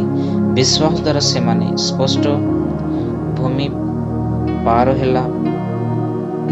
ବିଶ୍ୱାସ ଦ୍ୱାରା ସେମାନେ ଶୁଷ୍କ ଭୂମି ପାର ହେଲା ପରି ସୁପସାଗରରେ ଭିତର ଦେଇ ପାର ହେଲେ। କିନ୍ତୁ ମିଶରୀୟମାନେ ସେହି ପ୍ରକାର ଚେଷ୍ଟା କରିବାକୁ ଯାଇ ବୁଡ଼ି ମଲେ। ବିଶ୍ୱାସ ଦ୍ୱାରା ଜିରିହ ପ୍ରାଚୀର 7 ଦିନ ପର୍ଯ୍ୟନ୍ତ ପ୍ରଦକ୍ଷିଣ ହେଲା ଉତ୍ତାରରେ ଭୂମିସାତ୍ ହେଲା। ବିଶ୍ୱାସ ଦ୍ୱାରା ରାହାବ ବେଶ୍ୟା ଚୋରମାନଙ୍କୁ ଆଶ୍ରୟ ଦେବାକୁ ଅନାଜ୍ଞା ବହୁମାନଙ୍କ ସହିତ ବିନଷ୍ଟ ହେଲେ ନାହିଁ। ଆଉ ଅଧିକ କ'ଣ କହିବି? ଗିଦିଅନ, ବାରକ, ସାମସନ, ଜିପ୍ତହ, ଦାଉଦ, ସାମୁଏଲ ଓ ବାବାଦୀମାନଙ୍କ ବିଷୟ ଯଦି ମୁଁ ବର୍ଣ୍ଣନା କରି ତେବେ ସମୟ ଅଣ୍ଟିବ ନାହିଁ। ବିଶ୍ୱାସ ଦ୍ୱାରା ସେମାନେ ରାଜ୍ୟଗୁଡ଼ିକ ଜୟ କଲେ, ଧର୍ମ ସାଧନ କଲେ, ପ୍ରତିଜ୍ଞାର ଫଳ ପ୍ରାପ୍ତ ହେଲେ, ସିଂହାସନମାନଙ୍କ ମୁଖ ବନ୍ଦ କଲେ, ଅଗ୍ନିର ତେଜ ନିବାରଣ କଲେ, ଖଡ଼ଗ ଧାରଣରୁ ରକ୍ଷା ପାଇଲେ, ଦୁର୍ବଳ ସମୟରେ ସବଳ ହେଲେ, ଯୁଦ୍ଧରେ ବିଜୟୀ ହେଲେ, ପୁଣି ବିଜାତୀୟମାନଙ୍କର ସୈନ୍ୟମାନଙ୍କୁ ଚିତାଡ଼ିତ କଲେ। ସ୍ତ୍ରୀ ଲୋକମାନେ ଆପଣା ଆପଣା ମୃତ୍ୟୁମାନଙ୍କୁ ପୁନରୁତ୍ଥାନ ଦ୍ୱାରା ପ୍ରାପ୍ତ ହେଲେ। ଅନ୍ୟମାନେ ଉତ୍କୃଷ୍ଟତର ପୁନରୁତ୍ଥାନର ପ୍ରାପ୍ତ ହେବା ନିମନ୍ତେ ଉଦ୍ଧାର ପାଇବାକୁ ଇଚ୍ଛା ନ କରି ମହାମନ୍ତ୍ରଣା ଭୋଗ କଲେ। ଅନ୍ୟମାନେ ବିଦ୍ରୋହ, କରଡ଼ା, ପ୍ରହାର, ବନ୍ଧନ ଓ କାରାବାସ ଦ୍ୱାରା ସୁଦ୍ଧା ପରୀକ୍ଷିତ ହେଲେ। କେହି ଅବା ପ୍ରସ୍ତରାଘାତରେ ଘାତ, କେହି ଅବା ନିର୍ଯାତିତ, କେହି କରତ ଦ୍ୱାରା ଦ୍ୱିଖଣ୍ଡିତ, ପୁଣି କେହି ଅବା ଖଡ଼ଗ ଦ୍ୱାରା ନିହତ ହେଲେ। କେହି କେହି ମେଷ ଓ ଚାଗଳର ଚର୍ମରେ ଆଚ୍ଛାଦିତ, ଅଭାବଗ୍ରସ୍ତ, କ୍ଳିଷ୍ଟ ଓ ନିଗ୍ରହ ପ୍ରାପ୍ତ ହୋଇ ପ୍ରାନ୍ତର ପର୍ବତ, ଗୁହା, ପୁଣି ପୃଥିବୀର ଗହ୍ୱର ଭ୍ରମଣ କଲେ। ଜଗତ ସେମାନଙ୍କର ଯୋଗ୍ୟ ନଥିଲା। ବିଶ୍ୱାସ ଦ୍ୱାରା ଏହି ସମସ୍ତେ ସୁଖ୍ୟାତି ଲାଭ କରି ସୁଦ୍ଧା ପ୍ରତିଜ୍ଞାର ଫଳ ପ୍ରାପ୍ତ ହେଲେ ନାହିଁ।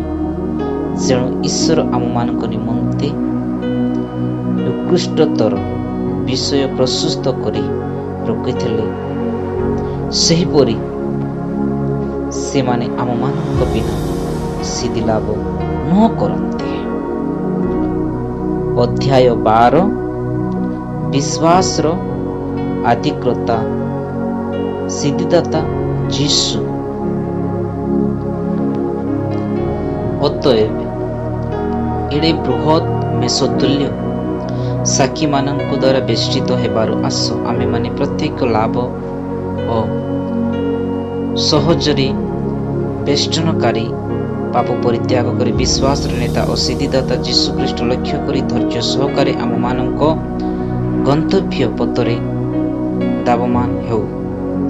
ସେ ଆପଣା ସମକସ୍ଥ ଆନନ୍ଦ ନିମନ୍ତେ ଅପମାନ ତୁଚ୍ଛ ଜ୍ଞାନ କରି ଧୈର୍ଯ୍ୟଶୀଳ କୃଷ୍ୟ ମୃତ୍ୟୁ ଭୋଗ କଲେ, ପୁଣି ଈଶ୍ୱରଙ୍କ ସିଂହାସନର ଦକ୍ଷିଣ ପାର୍ଶ୍ୱରେ ଅଭିଷ୍ଠିତ ହୋଇଅଛନ୍ତି। ଈଶ୍ୱରଙ୍କ ଅନୁଶାସନର ସୁଫଳ ତୁମେମାନେ ଯେପରି ଆପଣା ଆପଣା ମନରେ ଶ୍ରାନ୍ତ କ୍ଳାନ୍ତ ନ ହୁଅ। ଏଥିପାଇଁ ସେ ପାପୀମାନଙ୍କ ଠାରୁ ଆପଣା ବିରୁଦ୍ଧରେ ଏଡ଼େ ପ୍ରତିକୂଳାଚରଣ ସିଂହ କରି ତାଙ୍କ ବିଷୟ ବିବେଚନା କର। ତୁମେମାନେ ପାପ ବିରୁଦ୍ଧରେ ଯୁଦ୍ଧ କରି ଏ ଯାଏଁ ରକ୍ତ ପିଆ ପର୍ଯ୍ୟନ୍ତ ପ୍ରତିରୋଧ କରି ନାହଁ। ଆଉ ପୁତ୍ରମାନଙ୍କ ପରି ତୁମମାନଙ୍କ ପ୍ରତି ଉକ୍ତ ଏହି ଉତ୍ସାହ ବାକ୍ୟ ଭୁଲିଅଛ। ହେ ମୋର ପୁତ୍ର, ପ୍ରଭୁଙ୍କ ଶାସନକୁ ଲୋକ ଜ୍ଞାନ କର ନାହିଁ, କିମ୍ବା ତାଙ୍କ ଦ୍ୱାରା ଅନୁଯୋଗ ପ୍ରାପ୍ତ ହେଲେ କ୍ଳାନ୍ତ ହୁଅ ନାହିଁ। କାରଣ ପ୍ରଭୁ ଯାହାକୁ ପ୍ରେମ କରନ୍ତି ତାହାଙ୍କୁ ସେ ଶାସନ କରନ୍ତି, ପୁଣି ଯେଉଁ ପୁତ୍ରଙ୍କୁ ସେ ଗ୍ରହଣ କରନ୍ତି ତାହାଙ୍କୁ ପ୍ରହାର କରନ୍ତି। ଶାସନ ଉଦ୍ଦେଶ୍ୟରେ ତ ତୁମେମାନେ କ୍ଲେଶ ସିଂହ କରୁଛ। ଈଶ୍ୱର ତୁମମାନଙ୍କ ସହିତ ପୁତ୍ର ତୁଲ୍ୟ ବ୍ୟବହାର କରିଅଛନ୍ତି, କାରଣ ପିତା ଯାହାଙ୍କୁ ଶାସନ ନ କରନ୍ତି ଏହିପରି ପୁତ୍ର କିଏ ଅଛି? କିନ୍ତୁ ଯେଉଁ ଶାସନର ସମସ୍ତ ସୌଭାଗ୍ୟ ଯଦି ତୁମେମାନେ ସେଥିର ହଂସୀ ହୁଅ, ତେବେ ତୁମେମାନେ ପୁତ୍ର ନ ହୋଇ ଜାରଜ ଅଟ। ଆହୁରି ମଧ୍ୟ ଆମମାନଙ୍କ ଶାସନକାରୀ ଆମମାନଙ୍କ ଶାରୀରିକ ପିତୃଗଣଙ୍କୁ ଆମେମାନେ ସମାଦର କଲୁ, ତେବେ ଆତ୍ମାଙ୍କର ପିତାଙ୍କର ପର ତେବେ ଅଧିକ ରୂପେ ବଶୀଭୂତ ହୋଇ ଜୀବନ ପ୍ରାପ୍ତ ନ ହେବ। କାରଣ ସେମାନଙ୍କୁ ଯେପରି ବିହିତ ବୋଧ ହେଲା, ତଦନୁସାରେ ସେମାନେ ଅଳ୍ପ ଦିନ ନିମନ୍ତେ ଆମମାନଙ୍କୁ ଶାସନ କଲେ। କିନ୍ତୁ ଆମେମାନେ ଯେପରି ତାହାଙ୍କ ପବିତ୍ରତାର ସୌଭାଗ୍ୟ ହେଉ, ଏଥିପାଇଁ ସେ ଆମମାନଙ୍କ ମଙ୍ଗଳ ନିମନ୍ତେ ଶାସନ କରନ୍ତି। ଶାସନ ବର୍ତ୍ତମାନ ଆନନ୍ଦଜନକ ବୋଧ ନ ହୋଇ ଦୁଃଖଜନକ ବୋଧ ହୁଏ। ତଥାପି ଯେଉଁମାନେ ତା ଦ୍ୱାରା ଶିକ୍ଷାପ୍ରାପ୍ତ ହୋଇଅଛନ୍ତି, ତାହାପରେ ସେମାନଙ୍କୁ ଶାନ୍ତିର ଫଳ ସ୍ୱରୂପ ଧାର୍ମିକତା ପ୍ରଦାନ କରନ୍ତି। ଅତଏବ ତୁମେମାନେ ଦୁର୍ବଳ ହସ୍ତ ଓ ଅବଳ ଅବଶ ଜାଣୁ ସବଳ କର। ପୁଣି ଆପଣା ଆପଣା ପାଦ ନିମନ୍ତେ ସଳକ ପଥ ପ୍ରଶସ୍ତ କର, ଯେପରିକି ଯାହା କଞ୍ଜ ତା ଅଧିକ ବିକୃତ ନ ହୋଇ ପର ସୁସ୍ଥ ହୁଅ। ସମସ୍ତଙ୍କ ସହିତ ଶାନ୍ତିରେ ରହିବାକୁ ଚେଷ୍ଟା କର। ପୁଣି ଯେଉଁ ପବିତ୍ରତା ବିନୁ କେହି ପ୍ରଭୁଙ୍କ ଦର୍ଶନ ପାଇବ ନାହିଁ, ସେଥିର ଅନୁସରଣ କର।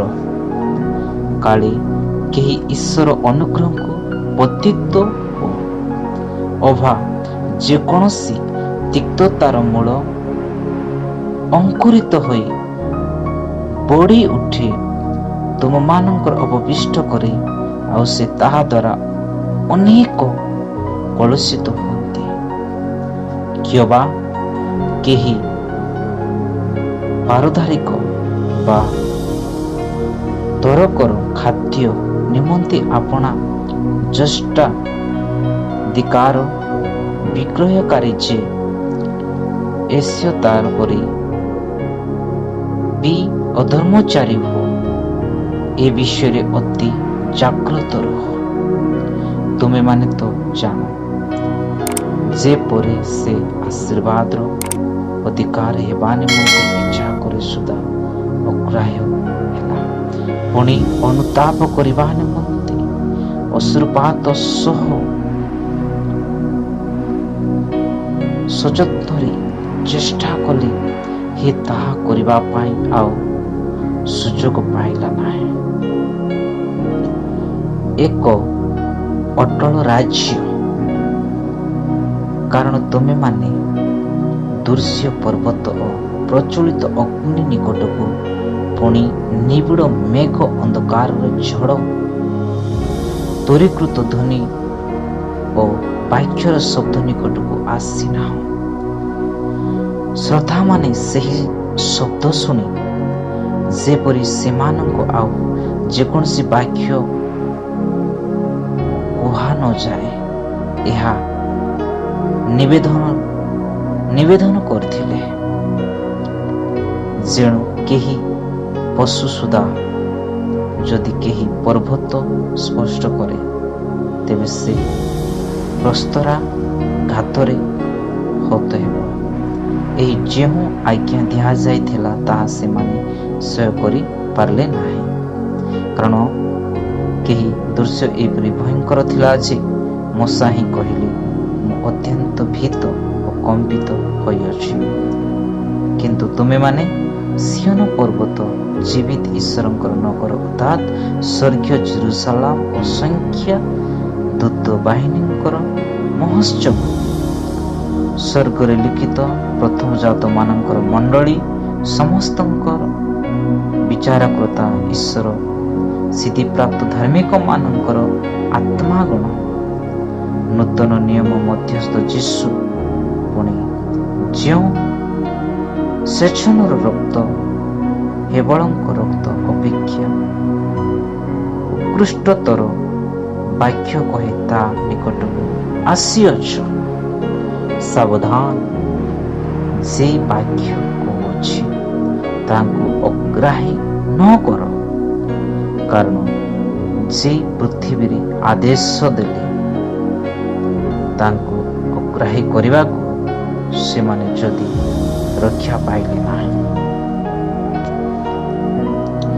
ତେବେ ଯେ ସ୍ୱର୍ଗରୁ ଆଦେଶ ଦେଇଅଛନ୍ତି ତାଙ୍କଠାରୁ ବିମୁଖ ହେଲେ ଆମେମାନେ ଯେ ରକ୍ଷା ପାଇବା ନାହିଁ, ଏହା ତେବେ ଅଧିକ ସୁନିଶ୍ଚିତ। ସେତେବେଳେ ତାଙ୍କ ସ୍ୱର ପୃଥିବୀକି ଟଳମଳ କଲା, କିନ୍ତୁ ଏବେ ସେ ପ୍ରତିଜ୍ଞା କରି କହିଅଛନ୍ତି, ପୁନର୍ବାର ଆମେ ଯେ କେବଳ ପୃଥିବୀକୁ କମ୍ପାଇବା ତାହା ନୁହେଁ, ମାତ୍ର ଆକାଶକୁ ସୁଦ୍ଧା କମ୍ପାଇବା।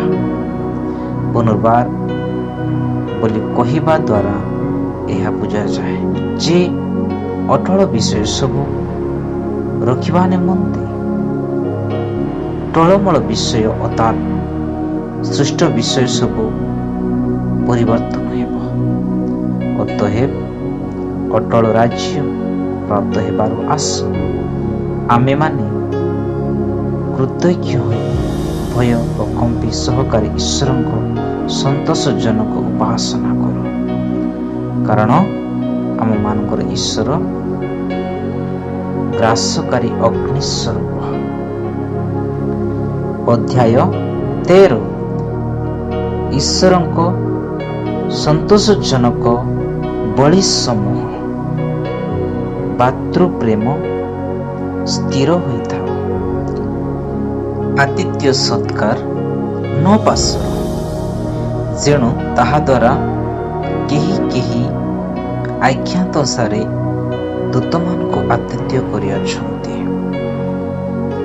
ଆପଣମାନଙ୍କୁ ବନ୍ଦୀମାନଙ୍କୁ ସହବନ୍ଦୀ ସ୍ୱରୂପ ଜ୍ଞାନ କରି ପୁଣି ନିଜେ ଦେହଧାରୀ ଅଠ ବୋଲି ଜାଣି କ୍ଲେଶଭୋଗ କରୁଥିବା ଲୋକମାନଙ୍କୁ ସ୍ମରଣ କର। ବିବାହ ସମସ୍ତଙ୍କ ମଧ୍ୟରେ ଆଦରଣୀୟ ହେଉ ଓ ତାର ଶଯ୍ୟା ସଜ୍ଜିତ ହେଉ, କାରଣ ଈଶ୍ୱର ପାରଦାରିକ ଓ ବ୍ୟଭିଚାରୀମାନଙ୍କର ବିଚାର କରିବେ। ଆଚାର ବ୍ୟବହାରରେ ଧନଲୋଭ ଶୂନ୍ୟ ହୁଅ। ତୁମମାନଙ୍କର ଯାହା କିଛି ଅଛି ସେଥିରେ ସନ୍ତୁଷ୍ଟ ଥାଅ, କାରଣ ସେ ନିଜେ କହିଅଛନ୍ତି, ଆମେ ତୁମକୁ କେବେ ହିଁ ଛାଡ଼ିବା ନାହିଁ, ଆମେ ତୁମକୁ କେବେ ହିଁ ପରିତ୍ୟାଗ କରିବା ନାହିଁ। ଅତଏବ ଆମେମାନେ ସାହସ ପୂର୍ବକ କହିପାରୁ, ପ୍ରଭୁ ମୋର ସହାୟ, ମୁଁ ଭୟ କରିବି ନାହିଁ। ମନୁଷ୍ୟ ମୋର କଣ କରିବ? ଯେଉଁମାନେ ତୁମମାନଙ୍କୁ ଈଶ୍ୱରଙ୍କର ବାକ୍ୟ କହିଥିଲେ, ତୁମମାନଙ୍କ ଏହିପରି ନେତାମାନଙ୍କୁ ସ୍ମରଣ କର। ସେମାନଙ୍କ ଜୀବନ ଯାତ୍ରାର ଶେଷ ଗତି ପ୍ରତି ଦୃଷ୍ଟି ରଖି ସେମାନଙ୍କ ବିଶ୍ୱାସର ଅନୁକାରୀ ହୁଅ। ଯୀଶୁଖ୍ରୀଷ୍ଟ ବୋଲି ଆଜି ଓ ଚିରକାଳ ସମାନ ଅଟନ୍ତି। ବିବିଧ ଓ ବିପରୀତ ପ୍ରକାର ଶିକ୍ଷାରେ ବିଚଳିତ ନ ହୁଅ, କାରଣ ଖାଦ୍ୟ ପଦାର୍ଥ ଦ୍ୱାରା ନୁହେଁ, ମାତ୍ର ଅନୁଗ୍ରହ ଦ୍ୱାରା ହୃଦୟ ସ୍ଥିରୀକୃତ ହେବା ଭଲ। ଯେଉଁମାନେ ଖାଦ୍ୟଦ୍ରବ୍ୟ ପ୍ରତ୍ୟାପାଳନ କରନ୍ତି, ସେମାନଙ୍କର କିଛି ଲାଭ ହେବ ନାହିଁ। ଯେଉଁ ଯଜ୍ଞବେଦୀର ସାମଗ୍ରୀ ତମ୍ବୁର ଉପାସକ ମାନଙ୍କ ଭୋଜନ କରିବା ନିମନ୍ତେ ଅଧିକାର ନାହିଁ, ଆମମାନଙ୍କର ଏହିପରି ଏକ ଯଜ୍ଞ ବେଦୀ ଅଛି। କାରଣ ଯେଉଁ ସବୁ ପଶୁର ରକ୍ତ ପାପାର୍ଥକ ବଳି ସ୍ୱରୂପେ ମହାଯାଜକଙ୍କ ଦ୍ୱାରା ମହାପବିତ୍ର ସ୍ଥାନକୁ ଅଣାଯାଏ, ସେହି ସବୁ ପଶୁର ଶରୀର ଚାଉଣିର ବାହାରେ ଦଗ୍ଧ ହୁଏ। ଏଥି ସକାଶେ ଯୀଶୁ ମଧ୍ୟ ଆପଣ ରକ୍ତ ଦ୍ୱାରା ଯେପରି ଲୋକମାନଙ୍କୁ ପବିତ୍ର କରନ୍ତି, ଏଥିପାଇଁ ନଗର ଦ୍ୱାର ବାହାରେ ମୃତ୍ୟୁଭୋଗ କଲେ। ଅତଏବ ଆସ ଆମେମାନେ ତାଙ୍କର ପରି ନିନ୍ଦା ସହ୍ୟ କରି ଚାଉଣିର ବାହାରେ ତାଙ୍କର ନିକଟକୁ ଯାଉ, କାରଣ ଏଠାରେ ଆମମାନଙ୍କର ଚିରସ୍ଥାୟୀ ନଗର ନାହିଁ, କିନ୍ତୁ ଆମେମାନେ ଆଗାମୀ ନଗରରେ ଅନ୍ୱେଷଣ କରୁଛୁ। ଏଣୁ ଆସ ତାଙ୍କ ଦ୍ୱାରା ଆମେମାନେ ଈଶ୍ୱରଙ୍କ ଉଦ୍ଦେଶ୍ୟରେ ପ୍ରଶଂସା ରୂପ ବଳି ଅର୍ଥାତ୍ ତାଙ୍କର ନାମ ସ୍ୱୀକାରକାରୀ ଅଷ୍ଟାଦଳରେ ଫଳ ନିତ୍ୟ ଉତ୍ସର୍ଗ କରୁ। ପରୋପକାର ଓ ଦାନ କରିବାକୁ ପାସର ନାହିଁ, କାରଣ ଏହିପରି ବଳିରେ ଈଶ୍ୱରଙ୍କର ପରମ ସନ୍ତୋଷ। ତୁମମାନଙ୍କ ନେତାମାନଙ୍କର ବାଧ୍ୟ ହୋଇ ସେମାନଙ୍କର ବଶୀଭୂତ ହୁଅ, କାରଣ ଯେଉଁମାନଙ୍କୁ ବିନାଶ ଦେବାକୁ ହେବ ସେମାନଙ୍କ ସଦସ୍ୟ ସେମାନେ ତୁମମାନଙ୍କ ଆତ୍ମା ସମ୍ବନ୍ଧରେ ପହଁରି କର୍ମ କରନ୍ତି, ଯେପରି ସେମାନେ ତାହା ଦୁଃଖରେ ନ କରି ଆନନ୍ଦରେ କରିପାରନ୍ତି। ଦୁଃଖରେ କଲେ ତୁମମାନଙ୍କର କିଛି ଲାଭ ନାହିଁ। ଆମମାନଙ୍କ ନିମନ୍ତେ ପ୍ରାର୍ଥନା କର, କାରଣ ଆମମାନଙ୍କର ବିଶ୍ୱାସ ଯେ ଆମମାନଙ୍କର ସୁବିବେକ ଅଛି, ଯେଣୁ ସମସ୍ତ ବିଷୟରେ ସଦାଚରଣ କରିବାକୁ ଆମେମାନେ ଇଚ୍ଛା କରୁଛୁ। ଆଉ ମୁଁ ଯେପରି ଶୀଘ୍ର ତୁମମାନଙ୍କ ନିକଟରେ ଉପସ୍ଥିତ ହୋଇ ପାରିବି, ଏଥି ନିମନ୍ତେ ପ୍ରାର୍ଥନା କରିବାକୁ ତୁମମାନଙ୍କ ବିଶେଷ ଭାବରେ ଅନୁରୋଧ କରୁଅଛି। ଶେଷ ଆଶୀଷ। ଯେଉଁ ଶାନ୍ତିଦାତା ଈଶ୍ୱର ଅନନ୍ତ କାଳନ ସ୍ଥାୟୀ ନିୟମର ରକ୍ତ ହେତୁ ପ୍ରଧାନ ମେଷପାଳକ ଅର୍ଥାତ୍ ଆମମାନଙ୍କର ପ୍ରଭୁ ଯୀଶୁଖ୍ରୀଷ୍ଟ ମୃତ୍ୟୁମାନଙ୍କ ମଧ୍ୟରୁ ଫେରାଇ ଆଣିଲେ, ତାଙ୍କ ଦୃଷ୍ଟିରେ ଯାହା ସନ୍ତୋଷଜନକ ତାହା ସେ ଆମମାନଙ୍କ ଅନ୍ତରରେ ଯୀଶୁଖ୍ରୀଷ୍ଟଙ୍କ ଦ୍ୱାରା ସମ୍ପୂର୍ଣ୍ଣ କରି ତାଙ୍କ ଇଚ୍ଛା ସାଧନ କରିବାକୁ ତୁମମାନଙ୍କୁ ପ୍ରତ୍ୟେକ ସତ୍କର୍ମରେ ସିଦ୍ଧ କରନ୍ତୁ। ଯୁଗେ ଯୁଗେ ଗୌରବ ତାଙ୍କର। ଆମେନ୍। ଶେଷ ଶୁଭେଚ୍ଛା। ହେ ଭାଇମାନେ, ମୁଁ ତୁମମାନଙ୍କୁ ବିନୟ କରୁଅଛି, ଏହି ଉପଦେଶ ସ୍ୱୀୟ କର।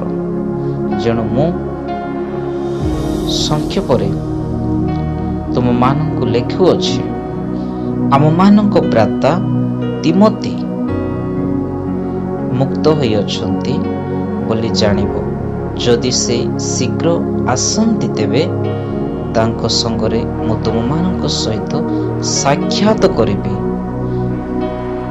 ତୁମମାନଙ୍କୁ ସମସ୍ତ ନେତା ଓ ସାଧୁ ସମସ୍ତଙ୍କୁ ନମସ୍କାର ଜଣାଅ। ଯେଉଁମାନେ ଇତାଳି ଆରୁ ଆସିଅଛନ୍ତି, ସେମାନେ ତୁମମାନଙ୍କୁ ନମସ୍କାର ଜଣାଇଅଛନ୍ତି। ଅନୁଗ୍ରହ ତୁମ ସମସ୍ତଙ୍କ ସହବର୍ତ୍ତୀ ହେଉ। ଏ ବାକ୍ୟ ଦ୍ୱାରା ପ୍ରଭୁ ସମସ୍ତଙ୍କୁ ଆଶୀର୍ବାଦ ଅନୁଗ୍ରହ ଦାନ କରନ୍ତୁ। ଆମେନ୍।